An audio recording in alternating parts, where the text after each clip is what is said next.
Hello guys, welcome back to our YouTube channel. So ನಾವೀಗ already module 4 important ಕ್ವೆಶನ್ಸ್ನ ನೋಡಿದ್ದೀವಿ. So ನಮಗೆ ಈ ಒಂದು ಜಾವಾಲಿ ಲಾಸ್ಟ್ ಮಾಡ್ಯೂಲ್ ಕ್ವೆಶನ್ಸ್ ಅಷ್ಟೇ ನೋಡಬೇಕು. ಸೊ ಈ ಒಂದು ಲಾಸ್ಟ್ ಮಾಡ್ಯೂಲ್ ಕ್ವೆಶನ್ಸಲ್ಲೂ ನಾನು ಎಲ್ಲ previous year question papers and model question ಪೇಪರ್ಸ್ನ ರೆಫರ್ ಮಾಡಿ ನಾನು ಈ ಒಂದು 7 ಕ್ವೆಶನ್ಸ್ನ ಮಾಡಿದ್ದೀನಿ. ಆ್ಯಂಡ್ ನೀವು ಈ ಒಂದು 7 ಕ್ವೆಶನ್ಸ್ನ ನೀವು ಏನಾದರೂ ಓದ್ಕೊಂಡೋದ್ರೆ ಖಂಡಿತವಾಗಿಯೂ ಮಾರ್ಕ್ಸ್ ಸ್ಕೋರ್ ಮಾಡೇ ಮಾಡ್ತೀರಾ ಅಂತ ನನಗೆ ಗೊತ್ತಿದೆ. ಹಾಗಾದರೆ ಬನ್ನಿ ಮಾಡ್ಯೂಲ್ 5ಅಲ್ಲಿ ಏನಿದೆ ಅನ್ನೋದು ನೋಡೋಣ. ಸೊ ನಿಮ್ಮ ಈ ಒಂದು ಸಬ್ಜೆಕ್ಟ್ ಹೆಸರೇನು? Object oriented programming with Java and ಅದರ ಒಂದು ಸಬ್ಜೆಕ್ಟ್ ಕೋಡ್ ಬಂದು BCS 306A. ಆ್ಯಂಡ್ ಈಗ ನಮ್ಮ ಒಂದು ಮಾಡ್ಯೂಲ್ 5 ಬಗ್ಗೆ ನಾವು ನೋಡಬೇಕು ಅಲ್ವಾ? ಸೊ ಅದರ ಬಗ್ಗೆ ನೋಡೋದಾದರೆ ನಮಗೆ ಈ ಒಂದು ಮಾಡ್ಯೂಲ್ 5ಅಲ್ಲಿ ಫಸ್ಟ್ ಮಲ್ಟಿ ಥ್ರೆಡೆಡ್ ಪ್ರೋಗ್ರಾಮಿಂಗ್ ಅನ್ನೋದಿದೆ. ಅದಾದಮೇಲೆ enumeration, type wrappers and autoboxing ಅಂತ ಇದೆ.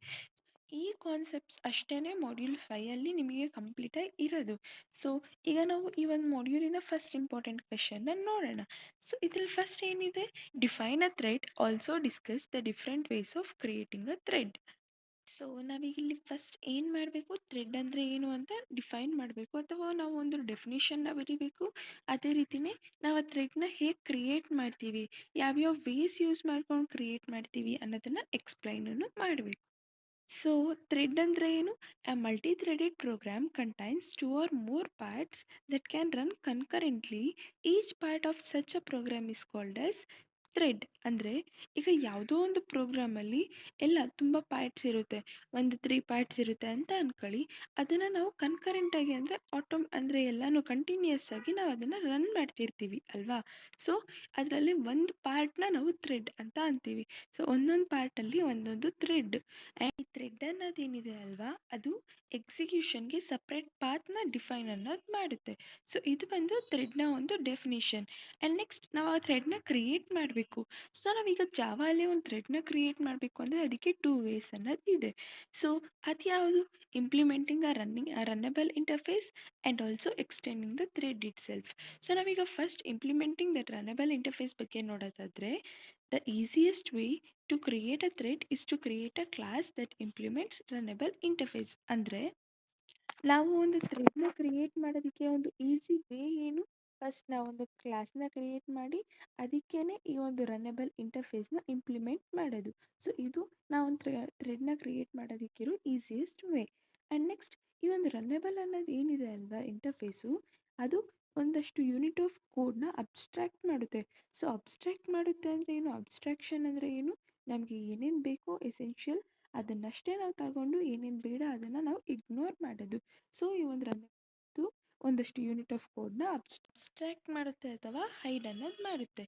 And you can construct a thread on any object that implements runnable. ಅಂದರೆ ಈ ಒಂದು ರನ್ನಬಲಲ್ಲಿ ಏನು ಇಂಪ್ಲಿಮೆಂಟ್ ಆಗುತ್ತೆ ಅಲ್ವಾ, ಅದರಲ್ಲಿ ಯಾವ ಆಬ್ಜೆಕ್ಟ್ ಮೇಲೇನಾದ್ರೂ ನಾವು ಥ್ರೆಡ್ ಅನ್ನೋದನ್ನು ಕ್ರಿಯೇಟ್ ಮಾಡ್ಬೋದು ಅಥವಾ ಕನ್ಸ್ಟ್ರಕ್ಟ್ ಮಾಡ್ಬೋದು.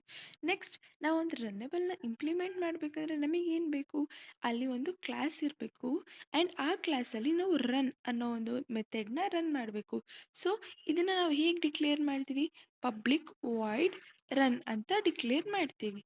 ಸೊ ಇದೇನು? ರನ್ನಬಲ್ನ ನಾವು ಡಿಕ್ಲೇರ್ ಮಾಡೋದಕ್ಕೆ ಈ ರೀತಿ ಒಂದು ಇಂಪ್ಲಿಮೆಂಟ್ ಮಾಡಿ ಫಸ್ಟ್ ಆಮೇಲೆ ರನ್ ಮೆಥಡ್. ಸೊ ರನ್ ಮೆಥಡ್ನ ಪಬ್ಲಿಕ್ ವಾಯ್ಡ್ ರನ್ ಅಂತ ಡಿಕ್ಲೇರ್ ಮಾಡ್ತೀವಿ. ಸೊ ಈ ಒಂದು ರನ್ನಬಲ್ ಇದಕ್ಕೆ ಒಂದು ಎಕ್ಸಾಂಪಲ್ ನೋಡೋದಾದರೆ, ಸೊ ನಾವಿಲ್ಲಿ ಏನು ಮಾಡಿದ್ದೀವಿ? ಸೆಕೆಂಡ್ ಥ್ರೆಡ್ನ ಕ್ರಿಯೇಟ್ ಮಾಡಿದ್ದೀವಿ. ಸೊ ಅದಕ್ಕೆ ನ್ಯೂ ಥ್ರೆಡ್ ಅನ್ನೋ ಒಂದು ಹೆಸರನ್ನ ಇಟ್ಟಿದ್ದೀವಿ. ಆ್ಯಂಡ್ ನೆಕ್ಸ್ಟ್ ಅಲ್ಲಿ ಇಂಪ್ಲಿಮೆಂಟ್ ರನ್ನಬಲ್, ಸೊ ರನ್ನಬಲ್ ಇಂಟರ್ಫೇಸ್ನ ಇಂಪ್ಲಿಮೆಂಟ್ ಮಾಡ್ಕೊಂಡಿದ್ದೀವಿ ಅಲ್ವಾ? ಆ್ಯಂಡ್ ನೆಕ್ಸ್ಟ್ ಥ್ರೆಡ್ ಏನು? ಥ್ರೆಡ್ ಟಿ ಅಂತ ಇದೆ. ನೆಕ್ಸ್ಟ್ ಅದಾದಮೇಲೆ ನ್ಯೂ ಥ್ರೆಡ್ ಅನ್ನೋ ಒಂದು ಮೆಥಡ್ನ ಕ್ರಿಯೇಟ್ ಮಾಡಿ ಆ್ಯಂಡ್ ಆ ಒಂದು ಸೆಕೆಂಡ್ ಥ್ರೆಡ್ ಏನಿದೆ ಅಲ್ವಾ, ಅಲ್ಲಿ ನ್ಯೂ ಅಂತ ಕ್ರಿಯೇಟ್ ಮಾಡಿದ್ದೀವಿ. So T is equals to new thread of this comma demo thread ಅಂತ ಇದೆ. ಅದಾದಮೇಲೆ ಏನು? ಆ ಒಂದು ಇದು ಚೈಲ್ಡ್ ಥ್ರೆಡ್ ಅಂತ ನಾವು ಅದನ್ನು ಪ್ರಿಂಟ್ ಮಾಡ್ತೀವಿ ಅಲ್ವಾ? ಸೊ ಪ್ರಿಂಟ್ ಮಾಡಿದಾದಮೇಲೆ ನಾವು ಥ್ರೆಡ್ ಏನಿದೆ ಅದನ್ನು ಸ್ಟಾರ್ಟ್ ಮಾಡ್ತೀವಿ. ಸೊ ನೀವು ನೆನ್ಪಿಟ್ಕೋಬೇಕಾಗಿರೋದು ಇಷ್ಟೇ. ಫಸ್ಟ್ ನಾವೇನು ಮಾಡ್ತೀವಿ? ಆ ಒಂದು ಥ್ರೆಡ್ನ ಸ್ಟಾರ್ಟ್ ಮಾಡ್ತೀವಿ. ಆ್ಯಂಡ್ ನೆಕ್ಸ್ಟ್ ಈ ಒಂದು ರನ್ ಮೆಥಡ್ನ ಯೂಸ್ ಮಾಡಿಕೊಂಡು ಟ್ರೈ ಬ್ಲಾಕಲ್ಲಿ ಬರಿತೀವಿ. ಸೊ ಟ್ರೈ ಬ್ಲಾಕಲ್ಲಿ ಬರೆದಿದ್ದಾದಮೇಲೆ ಥ್ರೆಡ್ ಡಾಟ್ ಸ್ಲೀಪ್ ಅಂದರೆ ಏನು? ಈ ಒಂದು ಥ್ರೆಡ್ ಡಾಟ್ ಸ್ಲೀಪ್ ಅಂದರೆ ಅದು ಆ ಒಂದು ಇಲ್ಲಿ 500 ಅಂತ ಏನಿದೆ ಅಲ್ವಾ, thread dot sleep of 500. So ಆ ಒಂದು ಥ್ರೆಡ್ ಅನ್ನೋದು 500 ಮಿಲಿ ಸೆಕೆಂಡ್ಸ್ ಆ ರೀತಿ ಸ್ಲೀಪ್ ಅಂದರೆ ಥ್ರೆಡ್ಡು ಅವಾಗ ಆ್ಯಕ್ಟಿವ್ ಅನ್ನೋದು ಇರೋದಿಲ್ಲ. ಸೊ ಟ್ರಯಲ್ ಇದಾದ್ಮೇಲೆ ಕ್ಯಾಚಲ್ಲಿ ಅವಾಗ ಏನಾಗುತ್ತೆ, ಅದು ಥ್ರೆಡ್ ಸ್ಲೀಪಲ್ಲಿದ್ದರೆ ಆವಾಗ ಇಂಟರಪ್ಟೆಡ್ ಎಕ್ಸೆಪ್ಷನ್ ಅನ್ನೋ ಒಂದು ಎಕ್ಸೆಪ್ಷನ್ ಬರುತ್ತೆ. ಸೊ ಆ ಟ್ರಯಲ್ ಆ ರೀತಿ ಬಂದಾಗ ಈ ಒಂದು ಕ್ಯಾಚ್ ಏನು ಮಾಡುತ್ತೆ, ಆ ಒಂದು ಎಕ್ಸೆಪ್ಷನ್ನ ಹ್ಯಾಂಡಲ್ ಮಾಡುತ್ತೆ. And next existing child thread ಅಂತ ನೀವು ಪ್ರಿಂಟ್ ಅನ್ನೋದು ಮಾಡ್ತೀರಾ. ಇದೆಲ್ಲನೂ ಆದಮೇಲೆ ನಿಮಗೆ ಒಂದು ಮೇನ್ ಮೆಥಡ್ ಅನ್ನೋದು ಇರಲೇಬೇಕು ಅಲ್ವಾ. ಸೊ ನಾವಿಲ್ಲಿ ಏನು ಮಾಡ್ತಿದ್ದೀವಿ, ಥ್ರೆಡ್ ಡೆಮೋ ಅನ್ನೋದನ್ನೇ ಕ್ರಿಯೇಟ್ ಮಾಡಿಕೊಂಡು ಅದಾದಮೇಲೆ ಒಂದು ಮೇನ್ ಮೆಥಡ್ ಆ್ಯಂಡ್ ನ್ಯೂ ಥ್ರೆಡ್ನ ಕ್ರಿಯೇಟ್ ಮಾಡಿದ್ದೀವಿ. ಸೊ ನ್ಯೂ ಥ್ರೆಡ್ನ ಕ್ರಿಯೇಟ್ ಮಾಡಿದಾದ್ಮೇಲೆ ಇಲ್ಲೂ ನೀವು ಆಲ್ರೆಡಿ ಥ್ರೆಡ್ನ ಸ್ಟಾರ್ಟ್ ಮಾಡಿದ್ದೀರ, ಅಂದರೆ ಅಲ್ಲಿ ಒಂದು ಥ್ರೆಡ್ನ ಸ್ಟಾರ್ಟ್ ಮಾಡಿ ಅದು ಸ್ಲೀಪ್ ಆದಮೇಲೆ ಇಲ್ಲಿ ಮೇನ್ ಥ್ರೆಡ್. ಸೊ ಇವಾಗ ಮೇನ್ ಥ್ರೆಡ್ ಅನ್ನೋದು ಕೊನೆಗೆ, ಮೇನ್ ಥ್ರೆಡ್ ಯಾವಾಗ ಇವೆಲ್ಲನೂ ಆದಮೇಲೆ ಕೊನೆಗೆ ಎಕ್ಸಿಕ್ಯೂಟ್ ಆಗುತ್ತೆ. And next thread dot sleep of 1000 ಅಂದರೆ 1000 ಮಿಲಿ ಸೆಕೆಂಡ್ಸ್ಗೆ ಆ ಥ್ರೆಡ್ ಅನ್ನೋದು ಸ್ಲೀಪ್ ಇರುತ್ತೆ. ಆ್ಯಂಡ್ ನೆಕ್ಸ್ಟ್ ಇದಾದಮೇಲೆ ಕ್ಯಾಚ್. ಸೊ ಕ್ಯಾಚಲ್ಲಿ ಎಕ್ಸೆಪ್ಷನ್ ಅನ್ನೋದು ಇದೆ ಆ ರೀತಿ ಬರೆದ್ಮೇಲೆ ಮೇನ್ ಥ್ರೆಡ್ ಇಂಟ್ರಪ್ಟ್ ಆಗಿದೆ ಆ್ಯಂಡ್ ಮೇನ್ ಥ್ರೆಡ್ ಅನ್ನೋದು ಕೊನೆಗೆ ಎಕ್ಸಿಕ್ಯೂಟ್ ಆಗಿದೆ ಅನ್ನೋದು ಬರುತ್ತೆ. ಮತ್ತು ಈ ಮೇನ್ ಥ್ರೆಡ್ ಅನ್ನೋದು ಕೊನೆಗೆ ಎಕ್ಸಿಟ್ ಆಗುತ್ತೆ. ಸೊ ಫಸ್ಟ್ ಆ ಒಂದು ಚೈಲ್ಡ್ ಥ್ರೆಡ್ ಏನಿತ್ತಲ್ವ ಅದು, ಮತ್ತು ನೆಕ್ಸ್ಟ್ ಈ ಒಂದು ಮೇನ್ ಥ್ರೆಡ್ ಅನ್ನೋದು ಲಾಸ್ಟಲ್ಲಿ ಅವೆಲ್ಲನೂ ಆದಮೇಲೆ ಲಾಸ್ಟಲ್ಲಿ ಎಕ್ಸಿಟ್ ಅನ್ನೋದು ಆಗುತ್ತೆ. ಸೊ ಇದರ ಒಂದು ಔಟ್ಪುಟ್ ಹೇಗೆ ಬರುತ್ತೆ, ಫಸ್ಟ್ ಮೇನ್ ಥ್ರೆಡ್ ಮತ್ತು ಈ ಒಂದು ಚೈಲ್ಡ್ ಥ್ರೆಡ್ ಏನಿದೆ ಅಲ್ವಾ ಅವೆಲ್ಲನೂ ಮಧ್ಯದಲ್ಲಿ ಮೇನ್ ಥ್ರೆಡ್ ಬಂದ್ರೂ ಚೈಲ್ಡ್ ಥ್ರೆಡ್ ಕಂಪ್ಲೀಟ್ ಆಗೋ ತನಕ ಮೇನ್ ಥ್ರೆಡ್ ಅನ್ನೋದು ಕಂಪ್ಲೀಟ್ ಆಗಲ್ಲ. ಆ್ಯಂಡ್ ಚೈಲ್ಡ್ ಥ್ರೆಡ್ ಕಂಪ್ಲೀಟ್ ಆದಮೇಲೆ ಇರೋದನ್ನೆಲ್ಲನೂ ಕಂಪ್ಲೀಟ್ ಆಗುತ್ತೆ ಮೇನ್ ಥ್ರೆಡ್ಡಲ್ಲಿ. ಆ್ಯಂಡ್ ನೆಕ್ಸ್ಟ್ ಕೊನೆಗೆ ಮೇನ್ ಥ್ರೆಡ್ ಅನ್ನೋದು ಎಕ್ಸಿಟ್ ಆಗೋದು. ಸೊ ಇದೇನು ಒಂದು way of creating a thread. And ಇನ್ನೊಂದು ಯಾವುದಿದೆ, ಎಕ್ಸ್ಟೆಂಡಿಂಗ್ ಥ್ರೆಡ್. ಸೊ ಇದನ್ನ ನೋಡೋದಾದರೆ, so the second way to create a thread is to create a new class that extends thread. ಅಂದರೆ ಈಗ ನಾವು ಫಸ್ಟ್ ಏನು ಮಾಡಿದ್ವಿ, ರನ್ನೇಬಲ್ ಯೂಸ್ ಮಾಡಿ ಇಂಪ್ಲಿಮೆಂಟ್ ಮಾಡಿದ್ವಿ ಅಲ್ವಾ. ಸೊ ಇಲ್ಲೇನು ಸೆಕೆಂಡ್ ವೇ ಅನ್ನೋದು ಏನಿದೆ ಅಲ್ವಾ, ನಾವು ನ್ಯೂ ಕ್ಲಾಸ್ನ ಕ್ರಿಯೇಟ್ ಮಾಡ್ತೀವಿ ಆ್ಯಂಡ್ ಅದು ಎಕ್ಸ್ಟೆಂಡ್ಸ್ ಥ್ರೆಡ್ ಅಂತ ಕೊಡ್ತೀವಿ. ಅಂದರೆ ಏನು, ಇನ್ಹೆರಿಟೆನ್ಸ್ ಮುಖಾಂತರ ಇದನ್ನು ಮಾಡ್ತೀವಿ. And next the extending class must override the run method. ಅಂದರೆ ಈ ಒಂದು ಎಕ್ಸ್ಟೆಂಡಿಂಗ್ ಕ್ಲಾಸ್ ಏನಿರುತ್ತೆ ಅಲ್ವಾ, ಎಕ್ಸ್ಟೆಂಡ್ ಆಗಿರೋದು ಆ ಕ್ಲಾಸು ಈ ಒಂದು ರನ್ ಮೆಥಡ್ನ ಓವರ್ ರೈಡ್ ಮಾಡಬೇಕು. ಆ್ಯಂಡ್ ಆ ರೀತಿ ಓವರ್ ರೈಡ್ ಮಾಡಿದ್ರೇ ಅದು ಈ ಒಂದು ಪ್ರೋಗ್ರಾಮ್ ಎಕ್ಸಿಕ್ಯೂಷನ್ ಅಥವಾ ನ್ಯೂ ಥ್ರೆಡ್ದು ಎಂಟ್ರಿ ಪಾಯಿಂಟ್ ಅಂತ ಹೇಳ್ಬೋದು. ಆ್ಯಂಡ್ ನಾವೇನು ಮಾಡ್ತೀವಿ, ನೆಕ್ಸ್ಟು ಸ್ಟಾರ್ಟ್ನ ಕಾಲ್ ಮಾಡ್ತೀವಿ ಆ ಒಂದು ಎಕ್ಸಿಕ್ಯೂಷನ್ ಅನ್ನೋದು ಸ್ಟಾರ್ಟ್ ಆಗೋದಕ್ಕೆ. ಆ್ಯಂಡ್ ಅದಕ್ಕೆ ನೆಕ್ಸ್ಟ್ ಏನಾಗುತ್ತೆ, ಆ ಒಂದು ಏನಾದರೂ ಇಂಟರಪ್ಟ್ ಇದ್ದರೆ ಟ್ರೈ ಕ್ಯಾಚಲ್ಲಿ ಹಾಕ್ತೀವಿ ಆ್ಯಂಡ್ ನೆಕ್ಸ್ಟ್ ಆ ಒಂದು ಎಕ್ಸಿಟ್ ಅನ್ನೋದು ಆಗುತ್ತೆ ಅಲ್ವಾ. ಸೊ ಇದರ ಒಂದು ಎಕ್ಸಾಂಪಲ್ ನೋಡೋದಾದರೆ ನಾವು ಪ್ರೀವಿಯಸ್ ಆಗಿ ಹೇಗೆ ಬರ್ತಿದ್ದೀವೋ ಇಲ್ಲೂ ಅದೇ ರೀತಿಯೇ ಇದೆ. ಸೊ ಇದೇನು, ಕ್ಲಾಸ್ ಥ್ರೆಡ್ ಎಕ್ಸ್ಟೆಂಡ್ಸ್ ಥ್ರೆಡ್ ಅಂತ ತಗೊಂಡಿದ್ದೀವಿ. ಸೊ ಇದರಲ್ಲಿ ಎಕ್ಸ್ಟೆಂಡ್ ಮಾಡ್ತಿದ್ದೀವಿ ಥ್ರೆಡ್ನ ಅದಕ್ಕೆ. ಆ್ಯಂಡ್ ನೆಕ್ಸ್ಟ್ ನ್ಯೂ ಥ್ರೆಡ್, ಆವಾಗ ನ್ಯೂ ಥ್ರೆಡ್ ಇದೆಲ್ಲನೂ ಕ್ರಿಯೇಟ್ ಮಾಡಿಕೊಂಡು ಸ್ಟಾರ್ಟ್ ಮಾಡ್ತೀವಿ. ಸೊ ಇದೆಲ್ಲನೂ ಪ್ರೀವಿಯಸಲ್ಲಿ ಹೇಗಿತ್ತು ಅದೇ ರೀತಿಯೇ. ಬಟ್ ಇಲ್ಲಿ entry point of second thread ಏನಿದೆ ಅಲ್ವಾ, ಇಲ್ಲಿ ನಾವು ರನ್ ಅನ್ನೋದು ಬರಿಬೇಕು. ಸೊ ಪಬ್ಲಿಕ್ ವಾಯ್ಡ್ ರನ್ ಟ್ರೈಯಲ್ಲಿ ಏನಿದೆ ಇದು ಐ ಏನಾದರೂ 5 ಈಕ್ವಲ್ ಇದ್ದು ಐ 0ಗಿಂತ ಜಾಸ್ತಿ ಇದ್ದರೆ ಐನ ನಾವು ಡಿಕ್ರಿಮೆಂಟ್ ಮಾಡಬೇಕು ಅಂತ ಇದೆ. ಆ್ಯಂಡ್ ನೆಕ್ಸ್ಟ್ ಈ ಒಂದು ಥ್ರೆಡ್ ಏನು 500 ಮಿಲಿ ಸೆಕೆಂಡ್ಸ್ ತನಕ ಸ್ಲೀಪಲ್ಲಿ ಇರುತ್ತೆ. ಸೊ ಆವಾಗ ಏನಾಗುತ್ತೆ, ಒಂದು ಇಂಟ್ರಪ್ಟ್ ಅನ್ನೋದು ಬರುತ್ತೆ.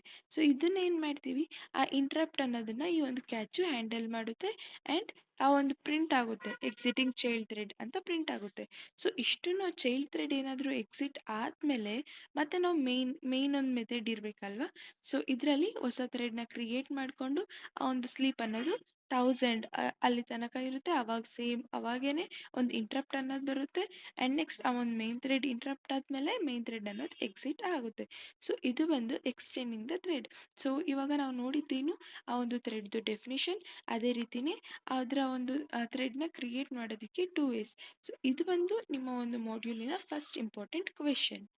ಆ್ಯಂಡ್ ನಿಮ್ಮ ಈ ಒಂದು ಮಾಡ್ಯೂಲಿನ ಸೆಕೆಂಡ್ ಇಂಪಾರ್ಟೆಂಟ್ ಕ್ವೆಶನ್ ಯಾವುದು, with syntax explain the use of is alive and join methods. So ನಾವೀಗ ಈ ಒಂದು is alive method and join ಮೆಥಡ್ನ ಎಕ್ಸ್ಪ್ಲೈನ್ ಅನ್ನೋದು ಮಾಡಬೇಕು. ಹಂಗೆ ಅದೇ ರೀತಿಯೇ ಅದರ ಸಿಂಟ್ಯಾಕ್ಸ್ನೂ ಬರಿಬೇಕು ಅಲ್ವಾ. In Java is alive and join are methods that deal with threads. ಅಂದರೆ ಈ ಜಾವಾ ಅಲ್ಲಿ ಈಸ್ ಅಲೈವ್ ಮತ್ತು ಈ ಒಂದು ಜಾಯಿನ್ ಮೆಥಡ್ಸ್ನ ನಾವು ಏನಕ್ಕೆ ಯೂಸ್ ಮಾಡ್ತೀವಿ, ಥ್ರೆಡ್ಸ್ಗೋಸ್ಕರ ಅದನ್ನು ಡೀಲ್ ಮಾಡೋದಕ್ಕೆ ಯೂಸ್ ಮಾಡ್ತೀವಿ. ಆ್ಯಂಡ್ ಇದರ ಒಂದು ಎಕ್ಸ್ಪ್ಲನೇಷನ್ ಈಸ್ ಅಲೈವ್ದು ನೋಡೋದಾದ್ರೆ, a thread is still alive, that means whether it is still running or it has finished execution. ಅಂದರೆ ಈ ಒಂದು ಈಸ್ ಅಲೈವ್ ಅಲೈವ್ ಅಂದರೆ ಏನು, ಬದುಕಿದೆನಾ ಇಲ್ವಾ ಅಂತ. ನಾವು ಮನುಷ್ಯರು ಈಸಿ ಅಲೈವ್ ಅಂತ ಕೇಳಿದ್ರೆ ಅವರು ಇದ್ದಾರಾ ಇಲ್ಲ ಸತ್ತೋಗಿದಾರ ಅಂತ ಅಲ್ವಾ. ಸೊ ಇದನ್ನು ನಾವು ಥ್ರೆಡ್ಡಿಗೆ ಚೆಕ್ ಮಾಡ್ತಿದ್ದೀವಿ, ಅಂದರೆ ಆ ಒಂದು ಥ್ರೆಡ್ ಇದೆಯಾ ಇಲ್ವಾ, ಅಲೈವ್ ಇದೆಯಾ ಇಲ್ವಾ ಅಂತ ಚೆಕ್ ಮಾಡೋದು. ಅಲೈವ್ ಅಂದರೆ ಏನು, ಆ ಒಂದು ಥ್ರೆಡ್ ಇನ್ನೂ ರನ್ ಆಗ್ತಿದೆಯಾ ಅಥವಾ ಎಕ್ಸಿಕ್ಯೂಷನ್ ಅನ್ನೋದು ಕಂಪ್ಲೀಟ್ ಆಗಿದೆಯಾ ಅಂತ ಚೆಕ್ ಮಾಡೋದಕ್ಕೆ ನಾವು ಈ ಸಲೈಡ್ನ ಯೂಸ್ ಮಾಡ್ತೀವಿ.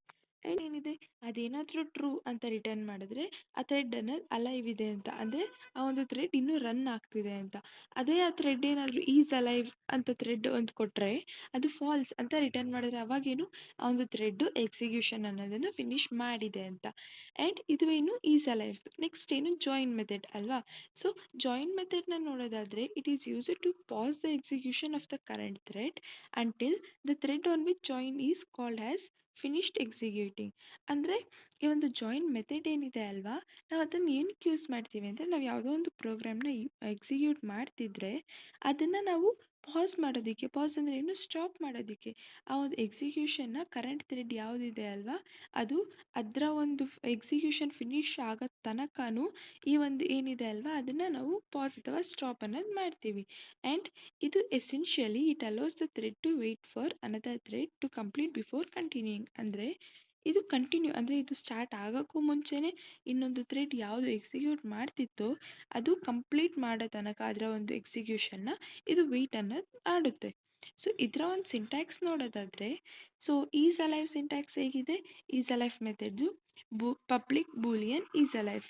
ಸೊ ಈ ರೀತಿ ಕೊಟ್ಟಾಗ ಬೂಲಿಯನ್ ಅಂದರೆ ಏನು, ಟ್ರೂ ಆರ್ ಫಾಲ್ಸ್ ಅಂತ ಬರುತ್ತೆ. ಆ್ಯಂಡ್ ನೆಕ್ಸ್ಟ್ ಜಾಯಿನ್ದು, ಸೊ ಇದು ಹೆಂಗಿದೆ, public final void join throws interrupted exception, ಈ ರೀತಿ ಇದೆ. ಸೊ ಈ ಒಂದು ಥ್ರೋಸ್ ಅಂದರೆ ಏನು, ಈ ಒಂದು ಇಂಟ್ರಪ್ಟೆಡ್ ಎಕ್ಸೆಪ್ಷನ್ ಅನ್ನೋದನ್ನು ಏನಕ್ಕೆ ಥ್ರೋ ಆಗುತ್ತೆ ಅಂದರೆ ಈಗ ಯಾವುದೋ ಒಂದು ಥ್ರೆಡ್ ಅನ್ನೋದು ಬೇರೆ ಥ್ರೆಡ್ಗೋಸ್ಕರ ವೆಯ್ಟ್ ಮಾಡ್ತಿದೆ, ಅದು ಕಂಪ್ಲೀಟ್ ಮಾಡಲಿ ಅದರ ಒಂದು ವರ್ಕ್ ಅಂತ ವೆಯ್ಟ್ ಮಾಡ್ತಿರ್ಬೇಕಾದ್ರೆ ಆ ಥ್ರೆಡ್ನ ನಾವು ಇಂಟ್ರಪ್ಟ್ ಮಾಡಿದ್ರೆ ಆವಾಗ ಈ ಒಂದು ಎಕ್ಸೆಪ್ಷನ್ ಅನ್ನೋದು ಥ್ರೋ ಆಗುತ್ತೆ. ಸೊ ಇದು ಬಂದು ಅದರ ಒಂದು ಸಿಂಟ್ಯಾಕ್ಸ್. ಆ್ಯಂಡ್ ನೆಕ್ಸ್ಟ್ ಇದಕ್ಕೊಂದು ಎಕ್ಸಾಂಪಲ್ ನೋಡಬೇಕು ಅಲ್ವಾ. ಸೊ ಇಲ್ಲೇನಿದೆ, ಎಕ್ಸ್ಟೆಂಡ್ಸ್ ಕೀವರ್ಡ್ ಯೂಸ್ ಮಾಡಿಕೊಂಡು ಥ್ರೆಡ್ನ ಎಕ್ಸ್ಟೆಂಡ್ ಮಾಡಿದ್ದೀವಿ. ಅಂದರೆ ಒಂದು ಥ್ರೆಡ್ನ ಕ್ರಿಯೇಟ್ ಮಾಡೋದಕ್ಕೆ ಇಲ್ಲಿ ನಾವು ಆ ಒಂದು ಥ್ರೆಡ್ನ ಎಕ್ಸ್ಟೆಂಡ್ ಮಾಡ್ತೀವಿ. ಸೊ ಸೆಕೆಂಡ್ ವೇನ ಯೂಸ್ ಮಾಡಿದ್ದೀವಿ. ಸೊ ಫಸ್ಟ್ ಏನಿದೆ, class my thread extends thread ಅಂತ ಬರೆದು ನೆಕ್ಸ್ಟ್ ರನ್ ಮೆಥಡ್ನ ನಾವು ಬರೀಬೇಕು. ಸೊ ಅದೇ ರೀತಿನೇ ರನ್ ಮೆಥಡ್ನ ಬರ್ತಿದ್ದೀವಿ. ನೆಕ್ಸ್ಟ್ ಇಲ್ಲಿ ಏನಂತ ಪ್ರಿಂಟ್ ಮಾಡ್ತಿದ್ದೀವಿ, ಥ್ರೆಡ್ ಈಸ್ ರನ್ನಿಂಗ್ ಅಂತ ಪ್ರಿಂಟ್ ಮಾಡ್ತಿದ್ದೀವಿ. ಅದಾದಮೇಲೆ ಏನು, ಆ ಒಂದು ಥ್ರೆಡ್ ಅನ್ನೋದು simulate work. So simulate work ಅಂದರೆ ಏನು, ಅಲ್ಲಿಗೆ ಒಂದು ವರ್ಕ್ ಅನ್ನೋದು ಈ ಒಂದು ಥ್ರೆಡ್ ಏನಿರುತ್ತೆ ಅಲ್ವಾ ಅದು 2000 ಮಿಲಿ ಸೆಕೆಂಡ್ಸ್ ತನಕ ಆ್ಯಕ್ಟಿವ್ ಅನ್ನೋದು ಇರೋದಿಲ್ಲ. ಆ್ಯಂಡ್ ನೆಕ್ಸ್ಟ್ ಇಲ್ಲಿ ಏನು ಪ್ರಿಂಟ್ ಮಾಡ್ತೀವಿ, ಈ ಒಂದು ಥ್ರೆಡ್ ಅನ್ನೋದು ಎಕ್ಸಿಕ್ಯೂಷನ್ ಫಿನಿಶ್ ಮಾಡಿದೆ ಅಂತ ಪ್ರಿಂಟ್ ಅನ್ನೋದು ಮಾಡ್ತೀವಿ. ಸೊ ಇದೇನಾದ್ರೂ ಆ ಒಂದು ಎಕ್ಸೆಪ್ಷನ್ ಅನ್ನೋದು ಬಂದರೆ ಈ ಒಂದು ಟ್ರೈಯಲ್ಲಿ ಈ ಕ್ಯಾಚ್ ಅನ್ನೋದು ಅದನ್ನು ಹ್ಯಾಂಡಲ್ ಮಾಡುತ್ತೆ. ಆ್ಯಂಡ್ ನೆಕ್ಸ್ಟ್ ಒಂದು ಮೇನ್ ಮೆಥಡ್ ಅನ್ನೋದು ಇರಬೇಕು. ಸೊ ಒಂದು ಮೇನ್ ಮೆಥಡ್ ಬರೆದು ಈ ಒಂದು ಥ್ರೆಡ್ನ ಕ್ರಿಯೇಟ್ ಮಾಡಬೇಕು. So my thread T1 is equals to new my thread ಅಂತ ಬರೆದು ಆ ಒಂದು ಥ್ರೆಡ್ನ ಫಸ್ಟ್ ನಾವೇನು ಮಾಡಬೇಕು, ಸ್ಟಾರ್ಟ್ ಮಾಡಬೇಕು. ಸೊ ಸ್ಟಾರ್ಟ್ ಮಾಡಿದಾಗ ಏನಾಗುತ್ತೆ, ಆ ಒಂದು ಥ್ರೆಡ್ ಇನ್ನೂ ಅಲೈವ್ ಇದೆಯಾ ಅನ್ನೋ ಚೆಕ್ ಮಾಡಬೇಕು. ಸೊ ಇಲ್ಲೇನಾಗುತ್ತೆ, ಎಸ್ ಅಲೈವ್ ಇದೆ ಅಂತಲೇ ಬರುತ್ತೆ. And next T1 dot join. So ಈ ರೀತಿ ಜಾಯಿನ್ ಮಾಡಿದಾದ್ಮೇಲೆ ಏನಂತ ಪ್ರಿಂಟ್ ಮಾಡಿದ್ದೀವಿ, ಥ್ರೆಡ್ ಅನ್ನೋದು ಎಕ್ಸಿಕ್ಯೂಟ್ ಆಗಿದೆ ಅಂತ ಪ್ರಿಂಟ್ ಮಾಡಿದ್ದೀವಿ. ಸೊ ಇದೇನು ಥ್ರೆಡ್ ಇದು ಕಂಪ್ಲೀಟ್ ಆದಮೇಲೆ ಮೇನ್ ಥ್ರೆಡ್ ಇರುತ್ತೆ ಅಲ್ವಾ, ಆ ಒಂದು ಮೇನ್ ಥ್ರೆಡ್ ಅನ್ನೋದು ಕಂಟಿನ್ಯೂ ಆಗುತ್ತೆ. ಸೊ ಆ ಮೇನ್ ಥ್ರೆಡ್ ಏನಾದರೂ ಇನ್ನೂ ಅಲೈವ್ ಇದೆಯಾ ಅನ್ನೋದನ್ನು ಚೆಕ್ ಮಾಡಬೇಕು. ಸೊ ಇದು ಬಂದು ಅದರ ಒಂದು ಎಕ್ಸಾಂಪಲ್. ಇದು ಬಂದು ನಿಮ್ಮ ಒಂದು ಮಾಡ್ಯೂಲಿನ second important question. And next third one ನೋಡೋದಾದರೆ, ಇದು ಕ್ವೆಶನ್ ಅಂತ ಹೇಳೋಕ್ಕಾಗಲ್ಲ, ಬಟ್ ಸ್ಟಿಲ್ ಈ ಒಂದು ಟಾಪಿಕ್ ಅಥವಾ ಕಾನ್ಸೆಪ್ಟ್ ಇಂಪಾರ್ಟೆಂಟ್ ಇರೋದ್ರಿಂದ ಇದನ್ನು ಎಕ್ಸ್ಪ್ಲೈನ್ ಮಾಡ್ತಿರೋದು. ಸೊ ಇದು ಏನು, ಸಿಂಕ್ರನೈಸೇಷನ್. ಸೊ ಸಿಂಕ್ರನೈಸೇಷನ್ ಅಂದರೆ ಏನು, ಹಿಂಗೆ ಅಂತ ನಿಮಗೆಲ್ಲ ಆಲ್ರೆಡಿ OS ಅಲ್ಲಿ ಗೊತ್ತೇ ಇರುತ್ತೆ. ಬಟ್ ಸ್ಟಿಲ್ ಸಿಂಕ್ರನೈಸೇಷನ್ ಅಂದರೆ when two or more threads need access to a shared resource they need to some way to ensure that resource will be used by only one thread at a time. ಅಂದರೆ ಈಗ ಎರಡು ಅಥವಾ ಎರಡಕ್ಕಿಂತ ಜಾಸ್ತಿ ಥ್ರೆಡ್ಸಿಗೆ ಏನಾದರೂ ಒಂದೇ resource ಬೇಕು ಅಂದರೆ ಅವೇನು ಮಾಡಬೇಕು, ಯಾವುದೋ ಒಂದು ವೇನ ಎನ್ಶೋರ್ ಮಾಡಬೇಕು. ಸೊ ದಟ್ ಒಂದು ರಿಸೋರ್ಸ್ನ ಒಂದು ಥ್ರೆಡ್ ಅಷ್ಟೇ ಒನ್ ಟೈಮಿಗೆ ಯೂಸ್ ಮಾಡೋಕ್ಕೆ ಆಗೋದು, ಆ ರೀತಿ. ಸೊ ನಾವು ಈ ಒಂದು ಪ್ರಾಸೆಸ್ನ ಏನಂತೀವಿ, ಸಿಂಕ್ರನೈಸೇಷನ್ ಅಂತ. So next concept of monitor ಅನ್ನೋದು ಏನಿದೆ ಅಲ್ವಾ, ಅದು ಈ ಒಂದು ಸಿಂಕ್ರನೈಸೇಷನ್ಗೆ ಕೀ.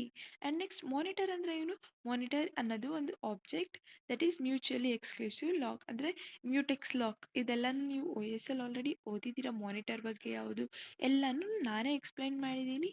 ಸೊ ಅದಾದಮೇಲೆ ಏನು, only one thread can have a monitor at A given time. So one ಟೈಮಿಗೆ ಒಂದು ಮಾನಿಟರ್, ಒಂದು ಥ್ರೆಡ್ಡಿಗಷ್ಟೇ ಒಂದು ಮಾನಿಟರ್ನ ಆನ್ಸರ್ನ ಕೊಡೋಕೆ ಆಗುತ್ತೆ. And next when a thread acquires lock it is set to have entered the monitor. ಅಂದರೆ ಈ ಒಂದು ಥ್ರೆಡ್ ಏನಾದರೂ ಲಾಕ್ ಅನ್ನೋದು ಅಕ್ವೈರ್ ಮಾಡಿಕೊಂಡ್ರೆ ಸೊ ಅದು ಮಾನಿಟರ್ಗೆ ಎಂಟರ್ ಆಗಿದೆ ಅಂತ. ಸೊ ಇದು ಬಂದು ನಿಮ್ಮ ಒಂದು ಸಿಂಕ್ರನೈಸೇಷನ್ ಬಗ್ಗೆ. ಸೊ ಇದನ್ನು ಕೇಳಿದ್ರೆ ನೀವು ಒ ಎಸ್ ಎಲ್ ಓದಿದ್ದೀರಾ, ಅದು ನೆನಪಿರುತ್ತೆ, ಅದನ್ನು ಬರೀತೀರಾ ಅನ್ನೋ ಒಂದು ನಿಮಗೆ ತಿಳಿಸ್ಕೊಡೋದಕ್ಕೇ ನಾನು ಈ ಒಂದು ಟಾಪಿಕ್ನ ಎಕ್ಸ್ಪ್ಲೇನ್ ಅನ್ನೋದು ಮಾಡಿದ್ದು. ಸೊ ಇದೇನು ನಿಮ್ಮ ಒಂದು ಸಿಂಕ್ರನೈಸೇಷನ್ ಬಗ್ಗೆ. ನೆಕ್ಸ್ಟ್ ಈ ಒಂದು ಮಾಡ್ಯೂಲಿನ ಫೋರ್ತ್ ಇಂಪಾರ್ಟೆಂಟ್ ಕ್ವೆಶನ್ ಯಾವುದು, ನಾವು ಒಂದು ಜಾವಾ ಪ್ರೋಗ್ರಾಮ್ ಬರಿಬೇಕು ಆ್ಯಂಡ್ ಆ ಪ್ರೋಗ್ರಾಮಲ್ಲಿ ನಾವು 4 ಥ್ರೆಡ್ಸ್ನ ಕ್ರಿಯೇಟ್ ಮಾಡಬೇಕು ಆ್ಯಂಡ್ ಎಲ್ಲ ಥ್ರೆಡ್ನೂ ನಾವು ರನ್ ಮಾಡಬೇಕು ಆ್ಯಂಡ್ 500 ಮಿಲಿ ಸೆಕೆಂಡ್ಸ್ ಅದನ್ನು ಸ್ಲೀಪ್ ಅಂತ ಥ್ರೆಡ್ನ ಸ್ಲೀಪ್ ಇರಬೇಕು ಆ್ಯಂಡ್ ನೆಕ್ಸ್ಟ್ ಅದು ಕ್ವಿಟ್ ಆಗೋಕ್ಕೂ ಮುಂಚೆನೇ ನಾವು ಅದರ ಒಂದು ನೇಮ್ನ ಪ್ರಿಂಟ್ ಅನ್ನೋದು ಮಾಡಬೇಕು. ಸೊ ಇದು ನಿಮ್ಮ ಒಂದು ಪ್ರೀವಿಯಸ್ ಇಯರ್ ಕ್ವೆಶನ್ ಯಾವುದು. ಸೊ ಈ ರೀತಿ ಕ್ವೆಶನ್ಸ್ ತುಂಬಾ ಕೇಳಿದ್ದಾರೆ. ಸೊ ಇದನ್ನು ನೋಡೋದಾದರೆ ಇಲ್ಲಿ ಏನಿದೆ, first class my thread extends thread ಅಂತ ಬರ್ತು. ಸೊ ಫಸ್ಟ್ ಏನು ಮಾಡಬೇಕು, ಓವರ್ ರೈಡ್ ಅನ್ನೋದು ಆಗಬೇಕು. So run method override ಆಗಲೇಬೇಕು ಅಂತ ನಮಗೆ ಗೊತ್ತಿದೆ. ಸೊ ಆ override public void run ಅಂತ ಬರೆದು ಟ್ರೈಯಲ್ಲಿ ಏನು ಬರೆದಿದ್ದೀವಿ, ಆ ಒಂದು thread dot sleep of 500 millisecond ಅಂತ ಬರೆದಿದ್ದೀವಿ. ಸೊ ಅವಾಗೇನಾಗುತ್ತೆ, ಒಂದು ಎಕ್ಸೆಪ್ಷನ್ ಅನ್ನೋದು ಬರುತ್ತೆ. ಯಾವ ಎಕ್ಸೆಪ್ಷನ್, ಇಂಟರಪ್ಟೆಡ್ ಎಕ್ಸೆಪ್ಷನ್ ಅನ್ನೋದು ಬರುತ್ತೆ. ಸೊ ಅಲ್ಲಿ ನಾವು ಇಂಟರಪ್ಟೆಡ್ ಎಕ್ಸೆಪ್ಷನ್ ಬಂದಮೇಲೆ ಅಲ್ಲಿ ನಾವು ಏನಂತ ಪ್ರಿಂಟ್ ಮಾಡ್ತಿದ್ದೀವಿ, ಇ ಅಂತ ಪ್ರಿಂಟ್ ಮಾಡ್ತಿದ್ದೀವಿ. ಆ್ಯಂಡ್ ನೆಕ್ಸ್ಟ್ ಏನಂತ ಪ್ರಿಂಟ್ ಮಾಡಬೇಕು, ಅದು ಕ್ವಿಟ್ ಆಗೋಕ್ಕೂ ಮುಂಚೆನೇ ಅದರ ನೇಮ್ನ ಪ್ರಿಂಟ್ ಮಾಡಬೇಕು ಅಲ್ವಾ. ಸೊ ಇಲ್ಲಿ thread dot current thread get name ಅಂದರೆ ಆ ಒಂದು ಥ್ರೆಡ್ದು ನೇಮ್ ಅನ್ನೋದು ಪ್ರಿಂಟ್ ಆಗುತ್ತೆ. ಆ್ಯಂಡ್ ನೆಕ್ಸ್ಟ್ ಅದಕ್ಕೊಂದು ಮೇನ್ ಮೆಥಡ್ ಬೇಕಲ್ವಾ. ಸೊ ಇಲ್ಲಿ ಕ್ಲಾಸ್ ಥ್ರೆಡ್ ಎಕ್ಸಾಂಪಲ್ ಅಂತ ಕ್ರಿಯೇಟ್ ಮಾಡಿಕೊಂಡು ಒಂದು ಮೇನ್ ಮೆಥಡ್ ಒಳಗೆ ನಾವು 4 ಥ್ರೆಡ್ಸ್ನ ಕ್ರಿಯೇಟ್ ಮಾಡ್ಕೋತಿದ್ದೀವಿ. So my thread T1 is equals to new my thread and next T2 T3 T4 ಈ ಒಂದು 4 T1 T2 T3 and T4. So ಇವನು 4 ಥ್ರೆಡ್ಸ್. ಸೊ ನಾವೇನು ಮಾಡಬೇಕು, ನೆಕ್ಸ್ಟ್ ಈ ಥ್ರೆಡ್ಸ್ನ ಸ್ಟಾರ್ಟ್ ಮಾಡಬೇಕು. ಆವಾಗ ಏನಾಗುತ್ತೆ, T1 start, T2 start, T3 and T4 will be started. So ಇದು ಬಂದು ಈ ಒಂದು ನಿಮ್ಮ ಒಂದು ಕ್ವೆಶನ್ದು ಒಂದು ಪ್ರೋಗ್ರಾಮ್. ಸೊ ಇದು ನಿಮ್ಮ ಒಂದು ಮಾಡ್ಯೂಲಿನ ಫೋರ್ತ್ ಇಂಪಾರ್ಟೆಂಟ್ ಕ್ವೆಶನ್. ಸೊ ನೀವೀಗ ಫಿಫ್ತ್ ಇಂಪಾರ್ಟೆಂಟ್ ಕ್ವೆಶನ್ ನೋಡೋದಾದರೆ ಇದೂ ಪ್ರೀವಿಯಸ್ಸಲ್ಲಿ ಏನು ನೋಡಿದ್ವಲ್ವಾ ಅದಕ್ಕೆ ಸಿಮಿಲರ್ ಇದೆ, ಬಟ್ ಸ್ಟಿಲ್ ಇದು ಒಂದು ಸ್ವಲ್ಪ ಕ್ವೈಟ್ ಡಿಫ್ರೆಂಟ್ ಇದೆ. ಆ್ಯಂಡ್ ಆಲ್ಸೋ ಇದು ನಿಮ್ಮ ಒಂದು ಪ್ರೀವಿಯಸ್ ಇಯರ್ ಕ್ವೆಶನ್ ಪೇಪರಲ್ಲಿ ಇರೋದ್ರಿಂದನೇ ನಾನು ಇದನ್ನು ಸಪ್ರೇಟಾಗಿ ಬರೆದು ಎಕ್ಸ್ಪ್ಲೈನ್ ಮಾಡ್ತಿರೋದು. ಸೊ ದಟ್ ನಿಮಗೆ ಯಾವುದೇ ರೀತಿ ಕೇಳಿದ್ರು ನೀವು ಆನ್ಸರ್ ಮಾಡೋಕ್ಕೆ ಆಗುತ್ತೆ ಅಂತ. ಸೊ ಇಲ್ಲೇನಿದೆ, ನಾವು ಸೇಮ್ ಗ್ರಾಮ್ನ ಬರಿಬೇಕು. ಸೊ ದಟ್ ಅದರಲ್ಲಿ ನಾವು 4 ಥ್ರೆಡ್ಸ್ನ ಕ್ರಿಯೇಟ್ ಮಾಡಿ ಒಂದೊಂದು ಥ್ರೆಡ್ಡು ರ್ಯಾಂಡಮ್ ನಂಬರ್ನ ಜನ್ರೇಟ್ ಮಾಡಬೇಕು. ಸೊ ಪ್ರೀವಿಯಸ್ಸಲ್ಲಿ ಇದ್ದಂಗಲ್ಲ, ಇಲ್ಲಿ ರ್ಯಾಂಡಮ್ ನಂಬರ್ನ ಜನ್ರೇಟ್ ಮಾಡಿ ಆ್ಯಂಡ್ ಅದನ್ನು ಪ್ರಿಂಟ್ ಮಾಡಬೇಕು. ಆ್ಯಂಡ್ ಆಲ್ಸೋ ಅದು 800 ಮಿಲಿ ಸೆಕೆಂಡ್ಸ್ ಸ್ಲೀಪಲ್ಲಿದ್ದು ಆ್ಯಂಡ್ ನೆಕ್ಸ್ಟ್ ಕ್ವಿಟ್ ಮಾಡಬೇಕು. ಸೊ ಈಗ ನೀವು ರ್ಯಾಂಡಮ್ ನಂಬರ್ಸ್ ಪ್ರಿಂಟ್ ಮಾಡಬೇಕು ಅಂದರೆ ಫಸ್ಟ್ ನೀವು ಈಗ ಇನ್ಪುಟ್ ನಂಬರ್ಸ್ ಏನಾದರೂ ಕೊಡಬೇಕು ಅಂದರೆ ಸ್ಕ್ಯಾನರ್ನ ಇಂಪೋರ್ಟ್ ಮಾಡ್ಕೋತೀವಿ ನಿಮ್ಮ ಒಂದು ಪ್ರೋಗ್ರಾಮಲ್ಲಿ ಅಲ್ವಾ. ಸೊ ಅದೇ ರೀತಿಯೇ ರ್ಯಾಂಡಮ್ ನಂಬರ್ಸ್ನ ಪ್ರಿಂಟ್ ಮಾಡೋದಕ್ಕೆ ಈ ಒಂದು ರ್ಯಾಂಡಮ್ ಅನ್ನೋದನ್ನು ಇಂಪೋರ್ಟ್ ಅನ್ನೋದು ಮಾಡ್ಕೋಬೇಕು. So import Java dot util dot random and next ಈಗ ನಾವು ಪ್ರಿವಿಯಸ್ ಆಗಿ ಹೇಗೆ ಬರೆದ್ವೋ ಇಲ್ಲೂ ಅದೇ ರೀತಿಯೇ class my thread extends thread next ಆ ಒಂದು ರನ್ ಮೆಥಡ್ನ ಓವರ್ ರೈಡ್ ಮಾಡಬೇಕು. ಆ್ಯಂಡ್ ಟ್ರೈಯಲ್ಲಿ ಏನು ಬರೀಬೇಕು, ಇಲ್ಲಿ ಟ್ರೈಯಲ್ಲಿ ರ್ಯಾಂಡಮ್ ನಂಬರ್ಸ್ನ ನಾವು ಪ್ರಿಂಟ್ ಮಾಡಬೇಕು. ಸೊ ಇಲ್ಲೇನಾಗುತ್ತೆ, rand is equals to new random ಈ ರೀತಿ ಒಂದು ಆಬ್ಜೆಕ್ಟ್ನ ಕ್ರಿಯೇಟ್ ಮಾಡಿ int random number is equals to rand dot next int of 100 ಈ ರೀತಿ ಕೊಟ್ಟಾಗ ಏನಾಗುತ್ತೆ, ರ್ಯಾಂಡಮ್ ನಂಬರ್ ಅನ್ನೋದು ಜನ್ರೇಟ್ ಆಗುತ್ತೆ. ಆ್ಯಂಡ್ ನೆಕ್ಸ್ಟ್ ಇದನ್ನು ಪ್ರಿಂಟ್ ಮಾಡಬೇಕಲ್ವಾ ಜನ್ರೇಟ್ ಆಗಿರೋದು. So thread dot current thread dot get name and generated plus random number. So ಅಲ್ಲಿ name ಅನ್ನೋದು ಬರುತ್ತೆ ಆ್ಯಂಡ್ ಜನ್ರೇಟೆಡ್ ಅಂತ ಬಂದು ಆ ಒಂದು ರ್ಯಾಂಡಮ್ ನಂಬರ್ ಯಾವುದು ಅನ್ನೋದು ಬರುತ್ತೆ. ಎಲ್ಲಿ 100 ಒಳಗೆ ಎಷ್ಟು ರ್ಯಾಂಡಮ್ ನಂಬರ್ಸ್ ಇದೆ ಅದರಲ್ಲಿ ಅದು ರ್ಯಾಂಡಮ್ ಆಗಿ ಯಾವುದೋ ಒಂದು ನಂಬರ್ನ ಕೊಡುತ್ತೆ. ಆ್ಯಂಡ್ ನೆಕ್ಸ್ಟ್ ಏನು ಮಾಡಬೇಕು, ಆ ಒಂದು ಥ್ರೆಡ್ನ ನಾವು 800 ಮಿಲಿ ಸೆಕೆಂಡ್ಸ್ ತನಕ ಸ್ಲೀಪ್ ಅಂದರೆ ಥ್ರೆಡ್ ಸ್ಲೀಪಲ್ಲಿ ಇರುತ್ತೆ. ಸೊ ಇದೆಲ್ಲಿದೆ, ಟ್ರೈ ಒಳಗೇ ಇದೆ. ಸೊ ಟ್ರೈ ಒಳಗೆ ಇರೋದ್ರಿಂದ ನೆಕ್ಸ್ಟ್ ಕ್ಯಾಚ್ ಬರುತ್ತೆ. ಅವಾಗ ಏನಾಗುತ್ತೆ, ಇಲ್ಲಿ ಥ್ರೆಡ್ ಡಾಟ್ ಸ್ಲೀಪ್ ಇರೋದ್ರಿಂದ ಅದು ಇಂಟ್ರಪ್ಟೆಡ್ ಎಕ್ಸೆಪ್ಷನ್ ಅಂತ ಬರುತ್ತೆ. ನಾವು ಇ ಅನ್ನೋದನ್ನು ಪ್ರಿಂಟ್ ಮಾಡ್ತೀವಿ. ಸೊ ಇಷ್ಟು ಆದಮೇಲೆ ನಾವು ಏನು ಮಾಡಬೇಕು, ಅದನ್ನು ಆ ಥ್ರೆಡ್ಸ್ನ 4 ಕ್ರಿಯೇಟ್ ಮಾಡಿ ಅವನ್ನ ಸ್ಟಾರ್ಟ್ ಮಾಡಬೇಕು. ಸೊ ನಾವೀಗ ಪ್ರಿವಿಯಸ್ ಆಗಿ ಹೇಗೆ ಬರೆದ್ವು ಇಲ್ಲೂ ಅದೇ ರೀತಿಯೇ 4 ಥ್ರೆಡ್ಸ್ನ ಕ್ರಿಯೇಟ್ ಮಾಡಿ ಆ್ಯಂಡ್ ಅದು 4 ಥ್ರೆಡ್ಸ್ನ ಸ್ಟಾರ್ಟ್ ಅನ್ನೋದು ಮಾಡಬೇಕು. ಸೊ ಇದು ಬಂದು ನಿಮ್ಮ ಒಂದು fifth important question. And next ಏನಿದೆ, sixth question. So sixth question ಏನು, explain the concept of auto boxing or unboxing in expressions and methods, summarize the type wrappers supported in Java, or explain auto boxing or unboxing that occurs in expressions and operations, or list and discuss the numeric type wrappers methods, write a program to demonstrate a type wrapper, auto boxing and unboxing. So ಇದೇನಿದೆ ಅಲ್ವಾ, so ಈ ಒಂದು concept ನೀವು ಕರೆಕ್ಟಾಗಿ ಅರ್ಥ ಮಾಡ್ಕೊಂಡ್ರೆ ಅವ್ರು ಯಾವುದೇ ರೀತಿ ಕ್ವೆಶನ್ ಕೊಟ್ರು ನೀವು ಖಂಡಿತವಾಗಿಯೂ ಆನ್ಸರನ್ನು ಮಾಡ್ಬೋದು. ಸೊ ನೋಡಿ, ಈ ಒಂದು ಕಾನ್ಸೆಪ್ಟಿಗೆ ಫೋರ್ ಟೈಪ್ಸ್ ಆಫ್ ಕ್ವೆಶನ್ಸ್ ಅನ್ನೋದನ್ನ ಕೇಳಿದ್ದಾರೆ. ಸೊ ಈ ಒಂದು ಫೋರ್ ಟೈಪ್ಸ್ ಆಫ್ ಕ್ವೆಶನ್ಸಿಗೂ ಎಲ್ಲದಕ್ಕೂ ಆನ್ಸರ್ ಅನ್ನೋದು ರಿಲೇಟೆಡ್ ಅಥವಾ ಸಿಮಿಲರ್ ಅಂತಾನೆ ಹೇಳ್ಬೋದು. ಸೊ ಇದರ ಒಂದು ಆನ್ಸರ್ ನೋಡೋದಾದ್ರೆ ಫಸ್ಟ್ ಏನು ಪೇಪರ್ಸ್ ಅಲ್ವಾ. ಸೊ ಈ ಒಂದು ಜಾವಾ ಅನ್ನೋದು ಪ್ರಿಮಿಟಿವ್ ಟೈಪ್ಸ್ನ ಅಥವಾ ಪ್ರಿಮಿಟಿವ್ ಡೇಟಾ ಟೈಪ್ಸ್ನ ನಾವು ಇದು ಫಸ್ಟ್ ಮಾಡ್ಯೂಲಲ್ಲಿ ಏನು ಡಿಸ್ಕಸ್ ಮಾಡಿದ್ವಿ, ಪ್ರಿಮಿಟಿವ್ ಟೈಪ್ಸ್ ಅನ್ನೋದು ಯೂಸ್ ಮಾಡುತ್ತೆ, ಅದು ನಮಗೆ ಗೊತ್ತು. ಸೊ ಅವು ಯಾವುದು, ಇಂಟ್, ಡಬಲ್, ಈ ರೀತಿ ಎಲ್ಲ. ಸೊ ಇವನ್ನೆಲ್ಲ ನಾವು ಏನಕ್ಕೆ ಯೂಸ್ ಮಾಡ್ತೀವಿ, ಬೇಸಿಕ್ ಡೇಟಾ ಟೈಪ್ಸ್ನ ಹೋಲ್ಡ್ ಮಾಡ್ಕೊಳ್ಳೋದಕ್ಕೆ ಯೂಸ್ ಮಾಡ್ತೀವಿ. ಆ್ಯಂಡ್ ಈ ಒಂದು primitive data types are not part of object hierarchy and they do not inherit object. ಅಂದರೆ ಇದನ್ನು ನಾವು ಬೇಸಿಕ್ ಡೇಟಾ ಟೈಪ್ಸ್ ಅಷ್ಟೇ ಹೋಲ್ಡ್ ಮಾಡ್ಕೊಳಕ್ಕೆ ಯೂಸ್ ಮಾಡೋದು. ಬಟ್ ಇದೇನಿದೆ ಅಲ್ವಾ, ಅದು ಆಬ್ಜೆಕ್ಟ್ ಹೈರಾರ್ಕಿಗೋಸ್ಕರ ಯೂಸ್ ಮಾಡೋಕ್ಕೆ ಆಗೋದಿಲ್ಲ. ಅಂದರೆ ನಾವೊಂದು ಆಬ್ಜೆಕ್ಟ್ನ ಇನ್ಹೆರಿಟ್ ಮಾಡೋದಕ್ಕೆ ಆಗೋದಿಲ್ಲ. ಸೊ ಇನ್ನೇನಾಗುತ್ತೆ ಇಲ್ಲಿ, despite the performance benefit offered by a primitive types, there are times when you will need an object representation. ಅಂದರೆ ಈ ಒಂದು ಪ್ರಿಮಿಟಿವ್ ಡೇಟಾ ಟೈಪ್ಸ್ ಪರ್ಫಾರ್ಮೆನ್ಸ್ ಅನ್ನೋದು ಚೆನ್ನಾಗೇ ಇದೆ, ಅದರ ಒಂದು ಬೆನಿಫಿಟೂ ಇದೆ, ಇಲ್ಲ ಅಂತಿಲ್ಲ. ಬಟ್ ಸ್ಟಿಲ್ ಕೆಲವೊಂದು ಸರಿ ನಮಗೆ ಈ ಒಂದು ಆಬ್ಜೆಕ್ಟ್ ರೆಪ್ರೆಸೆಂಟೇಷನ್ ಅನ್ನೋದು ಬೇಕಾಗಿರುತ್ತೆ. ಆವಾಗ ಎಕ್ಸಾಂಪಲ್ ನೋಡೋದಾದರೆ, pass a primitive type by reference to a method. ಅಂದರೆ ನಾವು ಯಾವುದೋ ಒಂದು ಮೆಥಡ್ಗೆ ರೆಫರೆನ್ಸ್ ಆಗಿ ಯೂಸ್ ಮಾಡಿಕೊಂಡು ಪ್ರಿಮಿಟಿವ್ ಡೇಟಾ ಟೈಪ್ನ ಕಳಿಸೋದಕ್ಕೆ ಆಗೋದಿಲ್ಲ. ಅದೇ ರೀತಿಯೇ many of the standard data structures implemented by Java operate on objects, which means that you cannot use these data structures to store primitive types. ಅಂದರೆ ಈ ಒಂದು ಜಾವಾಲಿ ನಾವು ತುಂಬ ಡೇಟಾ ಸ್ಟ್ರಕ್ಚರ್ಸ್ನೂ ಯೂಸ್ ಮಾಡ್ತೀವಿ, ಇಂಪ್ಲಿಮೆಂಟ್ ಮಾಡ್ತೀವಿ, ಅದು ಆಬ್ಜೆಕ್ಟ್ಸ್ ಮೇಲೆ ಆಪರೇಟ್ ಮಾಡೋದಕ್ಕೆ. ಅದಕ್ಕೆ ಅರ್ಥ ಏನು, ನಾವು ಈ ಒಂದು ಡೇಟಾ ಸ್ಟ್ರಕ್ಚರ್ಸಿಗೆಲ್ಲನೂ ಸ್ಟೋರ್ ಮಾಡ್ಕೊಳ್ಳೋದಕ್ಕೆ ಪ್ರಿಮಿಟಿವ್ ಟೈಪ್ಸ್ನ ಅಥವಾ ಪ್ರಿಮಿಟಿವ್ ಡೇಟಾ ಟೈಪ್ಸ್ನ ನಾವು ಯೂಸ್ ಮಾಡೋಕ್ಕೆ ಆಗೋದಿಲ್ಲ. ಸೊ ಇದನ್ನೆಲ್ಲನೂ, ಈ ಸಿಚುವೇಶನ್ಸ್ನೆಲ್ಲನೂ ಹ್ಯಾಂಡಲ್ ಮಾಡೋದಕ್ಕೆ ಜಾವಾ ಟೈಪ್ ರ್ಯಾಪರ್ಸ್ ಅನ್ನೋದನ್ನು ಪ್ರೊವೈಡ್ ಮಾಡುತ್ತೆ. So which are classes that encapsulate a primitive type with in N object. So ಇದು ಏನಿರುತ್ತೆ ಅಲ್ವಾ ಕ್ಲಾಸಸ್ಸು, ಈ ಒಂದು ಪ್ರಿಮಿಟಿವ್ ಡೇಟಾ ಟೈಪ್ ಅನ್ನೋದು ಆ ಒಂದು ಕ್ಲಾಸಸ್ ಅದು ಎನ್ಕ್ಯಾಪ್ಸುಲೇಟ್ ಮಾಡುತ್ತೆ ಒಂದು ಆಬ್ಜೆಕ್ಟ್ ಒಳಗೆ. ಸೊ ಈ ಒಂದು ಟೈಪ್ ರ್ಯಾಪರ್ಸ್ ಯಾವ್ಯಾವುದು, double, float, long, integer, short, byte, character and boolean. So ಇವೆಲ್ಲನೂ ಟೈಪ್ ರ್ಯಾಪರ್ಸ್. ಆ್ಯಂಡ್ ಈ ಒಂದು ಕ್ಲಾಸಸ್ ಏನಿದೆ ಅಲ್ವಾ, so they offer a wide array of methods that follow you to fully integrate primitive types into Java's object hierarchy. So ಇವೇನಿದೆ, ಇವು ಒಂದು wide ಅಂದರೆ huge array of ಮೆಥಡ್ಸ್ನ ನಮಗೆ ಆಫರ್ ಮಾಡುತ್ತೆ. ಸೊ ದಟ್ ನಾವು ಪ್ರಿಮಿಟಿವ್ ಟೈಪ್ಸಿಂದ ಜಾವಾ ಆಬ್ಜೆಕ್ಟ್ ಹೈರಾರ್ಕಿಗೆ full integrate ಮಾಡೋ ಹಾಗೆ ಮಾಡುತ್ತೆ. ಎಲ್ಲಾನು ಏನು ಟೈಪ್ ರ್ಯಾಪರ್ಸ್ ಬಗ್ಗೆ ಅಲ್ವಾ. ಸೊ ನೆಕ್ಸ್ಟ್ ಏನಿದೆ, numeric type wrappers. So numeric type wrappers ಅಂದರೆ ಏನು, so the most commonly use type wrappers are those to represent numeric values. ಅಂದರೆ ನಾವು ಮೋಸ್ಟ್ ಕಾಮನ್ ಆಗಿ ಟೈಪ್ ರ್ಯಾಪರ್ಸ್ ಯಾವ್ಯಾವ್ದು ಯೂಸ್ ಮಾಡ್ತೀವಲ್ವ, ಅದನ್ನು ನಾವು ನ್ಯೂಮರಿಕ್ ವ್ಯಾಲ್ಯೂಸ್ನ ರೆಪ್ರೆಸೆಂಟ್ ಮಾಡೋದಕ್ಕೆ ಯೂಸ್ ಮಾಡ್ತೀವಿ. ಸೊ ಅವ್ಯಾವುದು, byte, short, integer, long, float and double. So ಇವೆಲ್ಲನೂ ಏನು, numeric type wrappers. All of the numeric type wrappers inherit abstract class number. So ಇವೆಲ್ಲ ಟೈಪ್ ರ್ಯಾಪರ್ಸು ಏನಿದೆ, ಅವು ಅಬ್ಸ್ಟ್ರಾಕ್ಟ್ ಕ್ಲಾಸ್ ನಂಬರ್ನ ಇನ್ಹೆರಿಟ್ ಮಾಡ್ಕೊಂಡಿರುತ್ತೆ. And number declares methods that return the value of an object in each of the different number of formats. So ಈ ಒಂದು number ಅನ್ನೋದು ಮೆಥಡ್ನ declare ಮಾಡುತ್ತೆ and also ಆ ಒಂದು ವ್ಯಾಲ್ಯೂ ಏನಿದೆ ಅಲ್ವಾ ಆಬ್ಜೆಕ್ಟ್ದು, ಅದನ್ನು ರಿಟರ್ನ್ ಮಾಡುತ್ತೆ.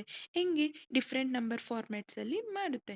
ಸೊ ಇದರ ಮೆಥಡ್ಸ್ ನೋಡೋದಾದರೆ ಇಲ್ಲೇನಿದೆ, byte value, double value, float value. So ಈ ರೀತಿ ವ್ಯಾಲ್ಯೂಸ್ ಅನ್ನೋದು ಇರುತ್ತೆ ಅಥವಾ ವ್ಯಾಲ್ಯೂಸ್ ಅನ್ನೋದನ್ನು ರಿಟರ್ನ್ ಮಾಡ್ಕೊಳುತ್ತೆ. ಸೊ ಇದು ಬಂದು ನ್ಯೂಮರಿಕ್ ಟೈಪ್ ರ್ಯಾಪರ್ಸ್ ಬಗ್ಗೆ. ಈಗ ಅದರ ಒಂದು ಎಕ್ಸಾಂಪಲ್ ನೋಡೋದಾದ್ರೆ ಇಲ್ಲಿ ನಾವು ಟೈಪ್ ರ್ಯಾಪರ್ನ ಡೆಮಾನ್ಸ್ಟ್ರೇಟ್ ಮಾಡ್ತಿದ್ದೀವಿ. ಸೊ ದಟ್ ನಾವು ಕ್ಲಾಸ್ನಾಗ ಏನು ರ್ಯಾಪ್ ಅಂತ ಬರ್ತಿದ್ದೀವಿ. ಆ್ಯಂಡ್ ಮೈನ್ ಮೆಥಡ್ ಒಳಗೆ ಇಂಟೀಜರ್ ಅದು JOB. So integer job is equals to new integer of 100. So ಇಲ್ಲಿ ಏನು ಮಾಡ್ತೀವಿ, job dot int value. So ಇಲ್ಲಿ ಅದು ಏನಿದೆ ಅಲ್ವಾ ಆ ಒಂದು 100 ಅನ್ನೋದು ಡಿಸ್ಪ್ಲೇ ಅನ್ನೋದು ಆಗುತ್ತೆ. ಸೊ ಇದೇನು ರ್ಯಾಪರ್ದು ಅಂದರೆ ಇಲ್ಲಿ ಆಬ್ಜೆಕ್ಟ್ ಅನ್ನೋದಿದೆ. ಸೊ ಆ ಆಬ್ಜೆಕ್ಟಿಗೂ ನಾವು ಇಂಟೀಜರ್ ಅನ್ನೋದು ಯೂಸ್ ಮಾಡಿದ್ದೀವಿ. ಅಂದರೆ ಇಲ್ಲೇನಾಗ್ತಿದೆ, ಟೈಪ್ ರ್ಯಾಪರ್ಸ್ನ ಯೂಸ್ ಮಾಡಿಕೊಂಡು ಇದನ್ನು ಮಾಡ್ತಿದ್ದೀವಿ. ಸೊ ಇದು ಬಂದು ಅದರ ಒಂದು ಎಕ್ಸಾಂಪಲ್. ನೆಕ್ಸ್ಟ್ ಏನು, auto boxing. So auto boxing ಅಂದರೆ ಏನು? So beginning with JDK5, Java added two important features. So ಅದು ಯಾವುದು, auto boxing and auto unboxing. So JDK ಅಂದ್ರೇನು, ಈ ಒಂದು ಜಾವಾ ಡೆವಲಪ್ಮೆಂಟ್ ಕಿಟ್. ಆ ಒಂದು ಕಿಟ್ಟಲ್ಲಿ ಅಂದರೆ JDK5 ಏನಿತ್ತಲ್ವ ಅದರ ಒಂದು ಬಿಗಿನಿಂಗಲ್ಲಿ ಈ ಒಂದು ಜಾವಾಗೆ 2 ಇಂಪಾರ್ಟೆಂಟ್ ಫೀಚರ್ಸ್ನ ಆ್ಯಡ್ ಮಾಡಿದ್ದಾರೆ. ಯಾವುದು, auto boxing and auto unboxing. So first auto boxing ಅಂದರೆ ಏನು, it is the process by which primitive type is automatically encapsulated into its equivalent type wrapper whenever an object of that type is needed. ಅಂದರೆ auto boxing ಅಂದರೆ ಅದು ಒಂದು process. ಅವಾಗ ಏನಾಗುತ್ತೆ, ಆ ಒಂದು ಪ್ರೊಸೆಸ್ಸಲ್ಲಿ ಪ್ರಿಮಿಟಿವ್ ಡೇಟಾ ಟೈಪ್ ಏನಿರುತ್ತೆ ಅಲ್ವಾ ಅದು ಆಟೋಮೆಟಿಕ್ಕಾಗಿ ಅದರ ಒಂದು, ಈಗ ಫ್ಲೋಟ್ ಇತ್ತು ಅಂದರೆ ಅದರ ಒಂದು ಟೈಪ್ ರ್ಯಾಪರ್ ಏನಿರುತ್ತೆ ಅಲ್ವಾ ಕರೆಸ್ಪಾಂಡಿಂಗ್, ಸೊ ಆ ಒಂದು ಟೈಪ್ ರ್ಯಾಪರಿಗೇ ಆಟೋಮೆಟಿಕ್ಕಾಗಿ ಎನ್ಕ್ಯಾಪ್ಸುಲೇಟ್ ಆಗೋದು ಅಥವಾ ಬಾಕ್ಸ್ ಆಗೋದು. ಸೊ ಈಗ ಒಂದು ಯಾವುದಾದ್ರೂ ಒಂದು ಆಬ್ಜೆಕ್ಟ್ ಬೇಕಾಗಿತ್ತು ಅಂದರೆ ಆ ಒಂದು ಟೈಪಿಗೆ ಫ್ಲೋಟಿಗೆ ಯಾವುದೋ ಒಂದು ಆಬ್ಜೆಕ್ಟ್ ಬೇಕಾಗಿತ್ತು. ಸೊ ನಾವೇನು ಮಾಡ್ತೀವಿ, ಅದಕ್ಕೆ ಆಟೋಮೆಟಿಕ್ಕಾಗಿ ಎನ್ಕ್ಯಾಪ್ಸುಲೇಟ್ ಅಥವಾ ಕನ್ವರ್ಟ್ ಅನ್ನೋದು ಮಾಡಿಬಿಡೋದು. ಸೊ ಇದೇನು, ಆಟೋ ಬಾಕ್ಸಿಂಗ್.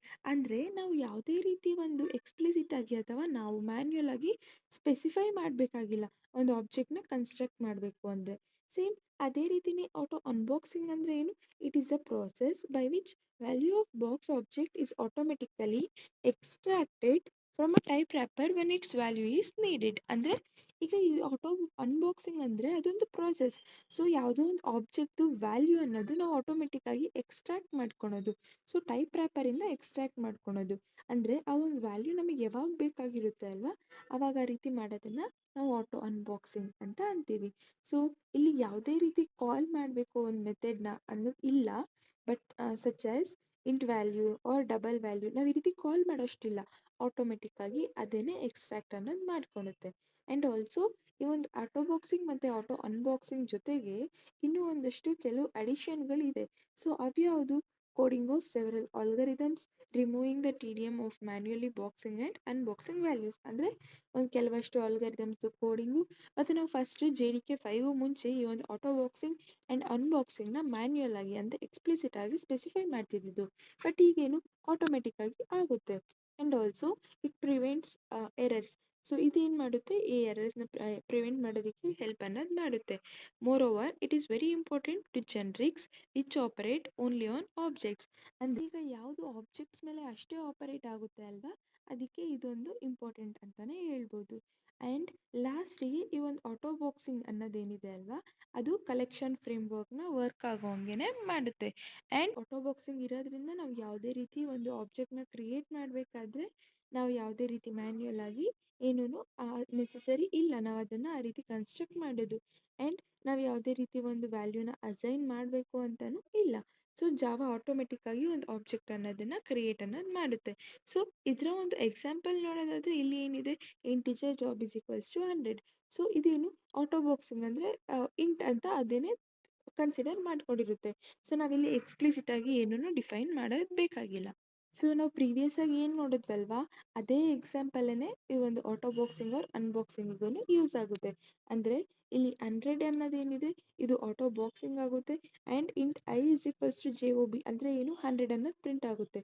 ಸೊ ಆ 100 ಬಂದು ಆಟೋ ಅನ್ಬಾಕ್ಸಿಂಗ್ ಅಂದರೆ ಆ 100 ವ್ಯಾಲ್ಯೂನ ಇದು ಎಕ್ಸ್ಟ್ರಾಕ್ಟ್ ಮಾಡ್ಕೊತಿರೋದು. ಸೊ ಇದು ಬಂದು ಆಟೋ ಬಾಕ್ಸಿಂಗ್ ಆ್ಯಂಡ್ ಅನ್ಬಾಕ್ಸಿಂಗ್ದು ಒಂದು ಎಕ್ಸಾಂಪಲ್. ನೆಕ್ಸ್ಟ್ ಆ ಒಂದು ಆಟೋ ಬಾಕ್ಸಿಂಗ್ ಆ್ಯಂಡ್ ಮೆಥಡ್ಸ್ ಅಂತ ಇತ್ತು, and auto boxing and expressions ಅಂತ ಇತ್ತು.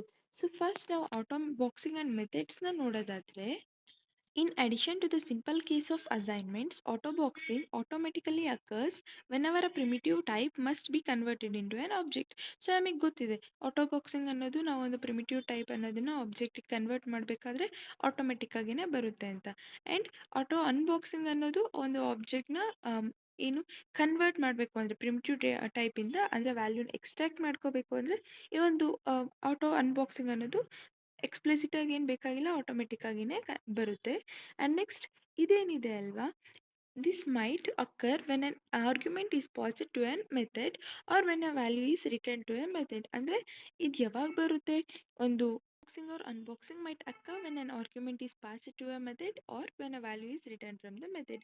ಅಂದರೆ ನಾವು ಯಾವುದೋ ಒಂದು ಮೆಥಡಿಗೆ ನಾವು ಆರ್ಗ್ಯುಮೆಂಟ್ನ ಪಾಸ್ ಮಾಡಿದಾಗ ಅಥವಾ ಆ ಒಂದು ವ್ಯಾಲ್ಯೂನ ಮೆಥಡಿಂದ ರಿಟರ್ನ್ ಮಾಡ್ಕೊಂಡಾಗ ಈ ಒಂದು ಆಟೋ ಬಾಕ್ಸಿಂಗ್ ಆ್ಯಂಡ್ ಅನ್ಬಾಕ್ಸಿಂಗ್ ಅನ್ನೋದಾಗುತ್ತೆ. ಸೊ ಇದು ಈ ಒಂದು ಮೆಥಡ್ ಮತ್ತು ಒಂದು ಆಟೋ ಬಾಕ್ಸಿಂಗ್ಗೆ ಇರೋ ಒಂದು ರಿಲೇಶನ್ಶಿಪ್ ಅಂತಲೇ ಹೇಳ್ಬೋದು. ಸೊ ಒಂದು ಮೆಥಡ್ನ ಒಂದು ಆರ್ಗ್ಯುಮೆಂಟ್ನ ಪಾಸ್ ಮಾಡಿದ್ರೆ ಮೆಥಡ್ಗೆ ಅಥವಾ ಆ ಒಂದು ಮೆಥಡಿಂದ ಯಾವುದೋ ಒಂದು ವ್ಯಾಲ್ಯೂನ ಎಕ್ಸ್ಟ್ರಾಕ್ಟ್ ಮಾಡಿಕೊಂಡ್ರೆ, ಸೊ ಇದೇನು ಆಟೋ ಬಾಕ್ಸಿಂಗ್ ಆ್ಯಂಡ್ ಮೆಥಡ್ಸ್ ಬಗ್ಗೆ. ಆ್ಯಂಡ್ ಇದರ ಒಂದು ಎಕ್ಸಾಂಪಲ್ ನೋಡೋದಾದರೆ, ಫಸ್ಟು ಆಟೋ ಬಾಕ್ಸ್ 2 ಅಂತ ಒಂದು ಕ್ಲಾಸ್ನ ಕ್ರಿಯೇಟ್ ಮಾಡ್ಕೊಂಡಿದ್ದೀವಿ. ಆ್ಯಂಡ್ ನೆಕ್ಸ್ಟ್ ಈ ಒಂದು integer, so static int m of int v ಅಂತ ಬರೆದು ರಿಟರ್ನ್ ವಿ. ಸೊ ಈ ರಿಟರ್ನ್ ವಿಯಲ್ಲಿ ಏನಿದೆ ಆ ಒಂದು ಇಂಟೀಜರ್ ವ್ಯಾಲ್ಯೂನ ನಮ್ಗೆ ಆಟೋಮೆಟಿಕಾಗಿ ಬರುತ್ತೆ. ಸೊ ಅದೇನಾಗುತ್ತೆ, ಆಟೋ ಅನ್ಬಾಕ್ಸ್ ಅನ್ನೋದಾಗುತ್ತೆ. ಆ್ಯಂಡ್ ಈ ರೀತಿ ಒಂದು ಮೆಥಡಿಂದ ಆಟೋ ಅನ್ಬಾಕ್ಸ್ ಆಗಿರೋದ್ರಿಂದ ಇದೇನು ಆಟೋ ಬಾಕ್ಸಿಂಗ್ ಆ್ಯಂಡ್ ಮೆಥಡ್ಸ್ ಕೆಳಗೆ ಬರುತ್ತೆ. ಆ್ಯಂಡ್ ಇದಾದ್ಮೇಲೆ ಈ ಒಂದು ಕಮೆಂಟ್ಸಲ್ಲಿ ಏನಿದೆ ಅಲ್ವಾ, ಅದೇನು ನೀವು ಬರೀಬೇಕಾಗಿಲ್ಲ, ನೀವು ಬರೀಬೇಕಾಗಿರೋದು ಇಷ್ಟೇ. ಸೊ ಈ ಒಂದು system dot out dot 5. So ಇದೇನಾಗುತ್ತೆ, ಒಂದು 100 ಡಿಸ್ಪ್ಲೇ ಆಗುತ್ತೆ. Next out of boxing and expressions, ಇದು ಮೆಥಡ್ಸ್. ಆ್ಯಂಡ್ ಇಲ್ಲಿ ಈಗ ನಾವು ನೋಡಬೇಕಾಗಿರೋದು ಎಕ್ಸ್ಪ್ರೆಷನ್ಸ್. ಸೊ ಇದನ್ನ ನೋಡೋದಾದ್ರೆ, ಸೊ ಈ ಒಂದು ಆಟೋ ಬಾಕ್ಸಿಂಗ್ ಆ್ಯಂಡ್ ಅನ್ಬಾಕ್ಸಿಂಗ್ ಅನ್ನೋದು ಯಾವಾಗ ಆಗುತ್ತೆ, ನಾವು ಯಾವುದೋ ಒಂದು ಆಬ್ಜೆಕ್ಟ್ನ ಕನ್ವರ್ಟ್ ಮಾಡಬೇಕಾದ್ರೆ ಅಥವಾ ಒಂದು ಆಬ್ಜೆಕ್ಟಿಂದ ವ್ಯಾಲ್ಯೂನ ತಗೋಬೇಕಾದ್ರೆ ಅಲ್ವಾ. ಸೊ ಇದೇ ರೀತಿನೇ ಎಕ್ಸ್ಪ್ರೆಷನ್ಸಿಗೂ ಅಪ್ಲೈ ಆಗುತ್ತೆ. ಸೊ ಎಕ್ಸ್ಪ್ರೆಷನ್ ಒಳಗೆ ಆ ನ್ಯೂಮರಿಕ್ ಆಬ್ಜೆಕ್ಟ್ ಅನ್ನೋದು ಆಟೋಮೆಟಿಕ್ ಆಗಿನೇ ಅನ್ಬಾಕ್ಸ್ ಮಾಡ್ಕೋಬೋದು. ಸೊ ಆ ಒಂದು ವ್ಯಾಲ್ಯೂನ ನಾವು ಆಟೋಮೆಟಿಕ್ ಆಗಿ ಎಕ್ಸ್ಟ್ರಾಕ್ಟ್ ಮಾಡಿ, ಸೊ ಅದೊಂದು ಅನ್ಬಾಕ್ಸಿಂಗ್ ಕೆಳಗೆ ಬರುತ್ತೆ. So the outcome of expression is reboxed. So if necessary, so ನಾವು ಒಂದು ನೆಸಸರಿ ಇದ್ರೆ ಆ ಒಂದು ಔಟ್ಕಮ್ ಏನಿದೆ ಅಲ್ಲ, ಆ ಒಂದು ಎಕ್ಸ್ಪ್ರೆಷನ್ ಇಂದ ರೀಬಾಕ್ಸ್ ಆಗಿದೆ. ಸೊ ಇದರ ಒಂದು ಎಕ್ಸಾಂಪಲ್ ಏನಿದೆ, ಇಲ್ಲಿ ಸೇಮ್ ಒಂದು ಕ್ಲಾಸ್ನ ಕ್ರಿಯೇಟ್ ಮಾಡ್ಕೊಂಡಿದ್ದೀವಿ ಆ್ಯಂಡ್ ಮೇನ್ ಮೆಥಡ್ ಇದೆ ಆ್ಯಂಡ್ ಇಲ್ಲಿ ಇಂಟೀಜರ್ 2 ಇದೆ, I O B and I O B 2 ಅಂತ ಇದೆ. ಆ್ಯಂಡ್ ನೆಕ್ಸ್ಟ್ ಇಂಟ್ ಐ ಅಂತ ಇದೆ.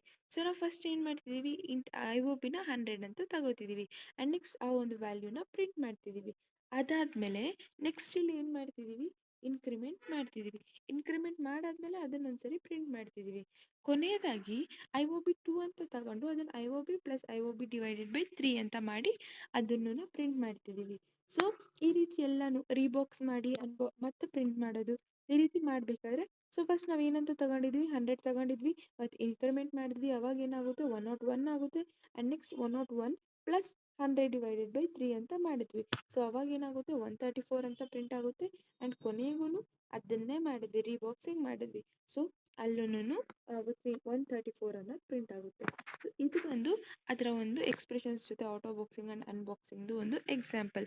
ಸೊ ಈ ಒಂದು 4 ಟಾಪಿಕ್ಸ್ ಅಥವಾ 5 ಏನು ನಾನು ಎಕ್ಸ್ಪ್ಲೈನ್ ಮಾಡಿದ್ದೀನಲ್ವಾ, ಈ ಟಾಪಿಕ್ಸಿಂದ ನಿಮಗೆ ಖಂಡಿತವಾಗಿಯೂ ಕ್ವೆಶನ್ ಅನ್ನೋದು ಬಂದೇ ಬರುತ್ತೆ.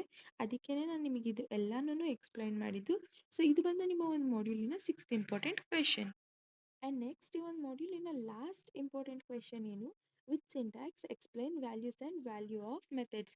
ಸೊ ನಾವು ಪ್ರೀವಿಯಸ್ ಆಗಿ ಈಸ್ ಅಲೈವ್ ಮತ್ತು ಜಾಯಿನ್ ಮೆಥಡ್ಸ್ನ ಹೇಗೆ ಎಕ್ಸ್ಪ್ಲೈನ್ ಮಾಡಿದ್ವೋ, ಇಲ್ಲೂ ಅದೇ ರೀತಿಯೇ ಈಸ್ ಅಲೈವ್ ಮತ್ತು ವ್ಯಾಲ್ಯೂ ಆಫ್ ಮೆಥಡ್ಸ್ನ ಎಕ್ಸ್ಪ್ಲೈನ್ ಮಾಡಬೇಕು. ಸೊ ಫಸ್ಟ್ ಒನ್ ಏನು, values method. So values method ಅಂದರೆ ಏನು, so it is implemented. So ಇದು ಇಂಪ್ಲಿಮೆಂಟೆಡ್. ಸೊ ಈ ಒಂದು ವ್ಯಾಲ್ಯೂಸ್ ಮೆಥಡ್ನ ನಾವು ಎಲ್ಲ ಈ ನಮ್ಸಿಗೆ ಇಂಪ್ಲಿಮೆಂಟ್ ಅನ್ನೋದು ಮಾಡ್ತೀವಿ. ಆ್ಯಂಡ್ ಇದೇನು ಮಾಡುತ್ತೆ, it returns an array of all constants defined in an enum in the order they are declared. ಅಂದರೆ ಈ ಒಂದು ಈನಮಲ್ಲಿ ನಾವು ಯಾವ್ಯಾವ ಕಾನ್ಸ್ಟೆಂಟ್ಸ್ನ ಡಿಫೈನ್ ಮಾಡಿರ್ತೀವೋ ಅದೆಲ್ಲನೂ ಅದೇ ಆರ್ಡ್ರಲ್ಲಿ ಡಿಕ್ಲೇರ್ ಮಾಡಿರೋ ಒಂದು ಆರ್ಡರಲ್ಲೇ ರಿಟರ್ನ್ ಮಾಡುತ್ತೆ. ಸೊ ಇದೇನು ವ್ಯಾಲ್ಯೂಸ್ ಮೆಥಡ್. ಸೊ ಇದರ ಒಂದು ಸಿಂಟ್ಯಾಕ್ಸ್ ನೋಡೋದಾದರೆ, ಈ ಒಂದು ಸಿಂಟ್ಯಾಕ್ಸಲ್ಲಿ ಏನಿದೆ, public static T T of values ಅಂತ ಇದೆ. ಸೊ ಇದೇನು ಇಲ್ಲಿ ರಿಟರ್ನ್ಸ್ ಅನ್ನೋದು ಏನು ರಿಟರ್ನ್ಸ್ ಏನಕ್ಕೆ ಯೂಸ್ ಮಾಡ್ತೀವಿ ಅಂದರೆ an array containing all constants of enum in order they are declared. ಅಂದರೆ ಇದೇನು ಮಾಡುತ್ತೆ ರಿಟರ್ನ್ಸ್ ಅನ್ನೋದು ಇಲ್ಲಿ ಒಂದು ಅರೇ ಏನಿರುತ್ತೆ ಅಲ್ವಾ, ಆ ಅರೇಯಲ್ಲಿ ಈ ನಮ್ಮಲ್ಲಿ ಯಾವ್ಯಾವ ಕಾನ್ಸ್ಟೆಂಟ್ಸ್ ಇರುತ್ತೆ ಆ್ಯಂಡ್ ಅದು ಯಾವ ರೀತಿ ಡಿಕ್ಲೇರ್ ಮಾಡಿದರೆ ಅವನ್ನೆಲ್ಲನೂ ರಿಟರ್ನ್ ಅನ್ನೋದು ಮಾಡುತ್ತೆ.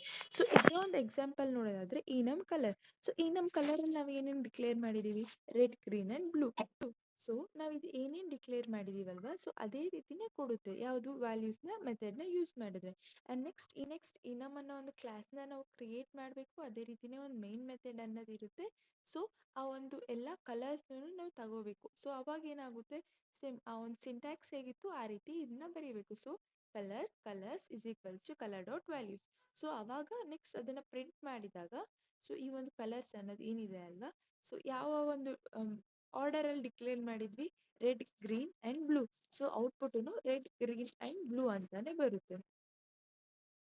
ಇದು ಒಂದು ವ್ಯಾಲ್ಯೂಸ್ ಮೆಥಡ್ ಬಗ್ಗೆ. ಆ್ಯಂಡ್ ನೆಕ್ಸ್ಟ್ ಏನಿದೆ, ವ್ಯಾಲ್ಯೂಸ್ ಆಫ್ ಮೆಥಡ್ ಅಲ್ವಾ. ಸೊ ಈ ಒಂದು value of method is use to convert a string to its corresponding ಇನಮ್ constant. ಅಂದರೆ ನಾವು ಒಂದು ವ್ಯಾಲ್ಯೂ ಮೆಥಡ್ನ ಏನಕ್ಕೆ ಯೂಸ್ ಮಾಡ್ಕೊಂಡ್ವಿ, ಎಲ್ಲನೂ ಡಿಕ್ಲೇರ್ ಮಾಡಿರೋದನ್ನ ರಿಟರ್ನ್ ಮಾಡ್ಕೊಳೋದಕ್ಕೆ. ಬಟ್ ಈ ಒಂದು ವ್ಯಾಲ್ಯೂ ಆಫ್ ಮೆಥಡ್ನ ನಾವು ಒಂದು ಸ್ಟ್ರಿಂಗಿಂದ ಇನಮ್ ಕಾನ್ಸ್ಟೆಂಟ್ಗೆ ಒಂದು ಕನ್ವರ್ಟ್ ಮಾಡೋದಕ್ಕೆ ವ್ಯಾಲ್ಯೂ ಆಫ್ ಮೆಥಡ್ನ ಯೂಸ್ ಮಾಡ್ಕೋತೀವಿ. ಸೊ ಆ ಒಂದು ಸ್ಟ್ರಿಂಗ್ ಏನಾದರೂ ಆ ಒಂದು ಕಾನ್ಸ್ಟೆಂಟ್ ಜೊತೆ ಅಥವಾ ಇನಮ್ ಜೊತೆ ಮ್ಯಾಚ್ ಆಗಿಲ್ಲ ಅಂದರೆ ಅಲ್ಲಿ ಇಲ್ಲೀಗಲ್ ಆರ್ಗ್ಯುಮೆಂಟ್ ಎಕ್ಸೆಪ್ಷನ್ ಅನ್ನೋ ಒಂದು ಎಕ್ಸೆಪ್ಷನ್ ಅನ್ನೋದು ಥ್ರೋ ಆಗುತ್ತೆ. ಅದರ ಒಂದು ಸಿಂಟ್ಯಾಕ್ಸ್ ನೋಡೋದಾದರೆ same public static T value of string name ಈ ರೀತಿ ಬರುತ್ತೆ. ಸೊ ಇದರ ಒಂದು ಎಕ್ಸಾಂಪಲ್ ಏನಿದೆ, ಈನಮ್ ಡೇ. ಸೊ ಆ ಒಂದು ಈನಮ್ ಡೇ ಅಲ್ಲಿ ನಾವು ಏನೇನು ಬರ್ತಿದ್ದೀವಿ, ಮಂಡೇ, ಟ್ಯೂಸ್ಡೇ, ವೆಡ್ನೆಸ್ಡೇ ಈ ರೀತಿ ಸಂಡೇ ತನಕ ಬರ್ತಿದ್ದೀವಿ. ಆ್ಯಂಡ್ ನೆಕ್ಸ್ಟ್ ಒಂದು ಕ್ಲಾಸ್ನ, ಸೊ ಈನಮ್ ಎಕ್ಸಾಂಪಲ್ ಅನ್ನೋ ಒಂದು ಕ್ಲಾಸ್ನ ಕ್ರಿಯೇಟ್ ಮಾಡಿಕೊಂಡು ಮೇನ್ ಮೆಥಡ್ ಒಳಗೆ ನಾವು ಒಂದು ಕನ್ವರ್ಟ್ ಮಾಡಬೇಕು ಸ್ಟ್ರಿಂಗಿಂದ ಈನಮ್ ಕಾನ್ಸ್ಟೆಂಟ್ಗೆ. ಸೊ ಅದೇನಾಗುತ್ತೆ, day is equals to d dot value of Monday ಅಂತ ಪ್ರಿಂಟ್ ಮಾಡಿದ್ದೀನಿ. ನೆಕ್ಸ್ಟ್ ಏನಾಗುತ್ತೆ, system dot out dot print l n day ಅಂತ ಪ್ರಿಂಟ್ ಮಾಡಿದ್ದೀನಿ ಅಲ್ವಾ. ಸೊ ಇಲ್ಲೇನು ಪ್ರಿಂಟ್ ಆಗುತ್ತೆ, ಮಂಡೇ ಅಂತ ಪ್ರಿಂಟ್ ಆಗುತ್ತೆ. ಬಟ್ ನೀವೀಗೇನಾದರೂ ಇಲ್ಲಿ ಮಂಡೇ ಬಿಟ್ಬಿಟ್ಟು ಫನ್ ಡೇ ಅಂತ ಕೊಟ್ಟರೆ, FUN ಫನ್ ಡೇ ಅಂತ ಕೊಟ್ಟಾಗ ಅದೇನಾಗುತ್ತೆ, ಮತ್ತು ನೀವು ಆ ರೀತಿ ಕೊಟ್ಟಾಗ ಟ್ರೈ ಮತ್ತು ಕ್ಯಾಚ್ ಅನ್ನೋದು ಬರೀಬೇಕಾಗುತ್ತೆ. ಸೊ ಈ ಒಂದು ಟ್ರೈಯಲ್ಲಿ ಅದೇನಾದರೂ ಎಕ್ಸೆಪ್ಷನ್ ಅನ್ನೋದು ಬರುತ್ತೆ, ಫನ್ ಅನ್ನೋದು. ಆ್ಯಂಡ್ ನೆಕ್ಸ್ಟ್ ಕ್ಯಾಚಲ್ಲಿ ಏನಾಗುತ್ತೆ, ಇಲ್ಲಿಗಲ್ ಆರ್ಗ್ಯುಮೆಂಟ್ ಎಕ್ಸೆಪ್ಷನ್ ಅಂತ ಔಟ್ಪುಟ್ ಅನ್ನೋದು ಬರುತ್ತೆ. ಸೊ ಇದು ಬಂದು ವ್ಯಾಲ್ಯೂ ಆಫ್ ಮೆಥಡ್ ಬಗ್ಗೆ. ಆ್ಯಂಡ್ ಈ ಒಂದು ವ್ಯಾಲ್ಯೂಸ್ ಮತ್ತು ವ್ಯಾಲ್ಯೂಸ್ ಆಫ್ ಮೆಥಡ್ಗೆ ಇರೋ ಒಂದೇ ಒಂದು ಡಿಫ್ರೆನ್ಸ್ ಏನು ಅಂದರೆ, ಈ ಒಂದು ವ್ಯಾಲ್ಯೂಸ್ ಮೆಥಡಲ್ಲಿ ಈ ನಮ್ಮ ಕಾನ್ಸ್ಟೆಂಟ್ಸ್ ಎಲ್ಲನೂ ರಿಟರ್ನ್ ಅನ್ನೋದು ಮಾಡ್ತೀವಿ. ಬಟ್ ಈ ಒಂದು ವ್ಯಾಲ್ಯೂ ಆಫ್ ಮೆಥಡಲ್ಲಿ ಸ್ಟ್ರಿಂಗ್ನ ನಾವು ಕರೆಸ್ಪಾಂಡಿಂಗ್ ಈ ನಮ್ಮ ಕಾನ್ಸ್ಟೆಂಟಿಗೆ ಕನ್ವರ್ಟ್ ಮಾಡ್ತೀವಿ. ಇದೇನು ಡಿಫ್ರೆನ್ಸಸ್ ಆಫ್ ಅಥವಾ key difference of values and value of methods. So ಇದು ಬಂದು ನಿಮ್ಮ ಒಂದು ಮಾಡ್ಯೂಲಿನ ಕೊನೆಯ ಇಂಪಾರ್ಟೆಂಟ್ ಕ್ವೆಶನ್. ಒಂದು 7 ಕ್ವೆಶನ್ಸ್ನ ನಿಮ್ಮ ಒಂದು ಎಕ್ಸಾಮಿಗೆ ಮಾಡ್ಯೂಲ್ 5ಅಲ್ಲಿ ಓದ್ಕೊಂಡು ಹೋಗೋದೇ ಆದರೆ ಖಂಡಿತವಾಗಿಯೂ ನೀವು ಈ ಒಂದು ಮಾಡ್ಯೂಲಲ್ಲಿ 80+ ಮಾರ್ಕ್ಸ್ ಅನ್ನೋದನ್ನು ಸ್ಕೋರ್ ಮಾಡೇ ಮಾಡ್ತೀರಿ. ಈ ತನಕ ನೋಡಿರೋದಾದ್ರೆ ನಿಮಗೆ ಇಷ್ಟ ಆಗಿದೆ ಅಂತಾನೆ ಅನ್ಕೋತಿದ್ದೀನಿ. ಹಾಗಾದರೆ ಲೈಕ್ ಮಾಡಿ, ಶೇರ್ ಮಾಡಿ, ಸಬ್ಸ್ಕ್ರೈಬ್ ಮಾಡಿ. ಮುಂದಿನ ವಿಡಿಯೋಲಿ ಸಿಗೋಣ.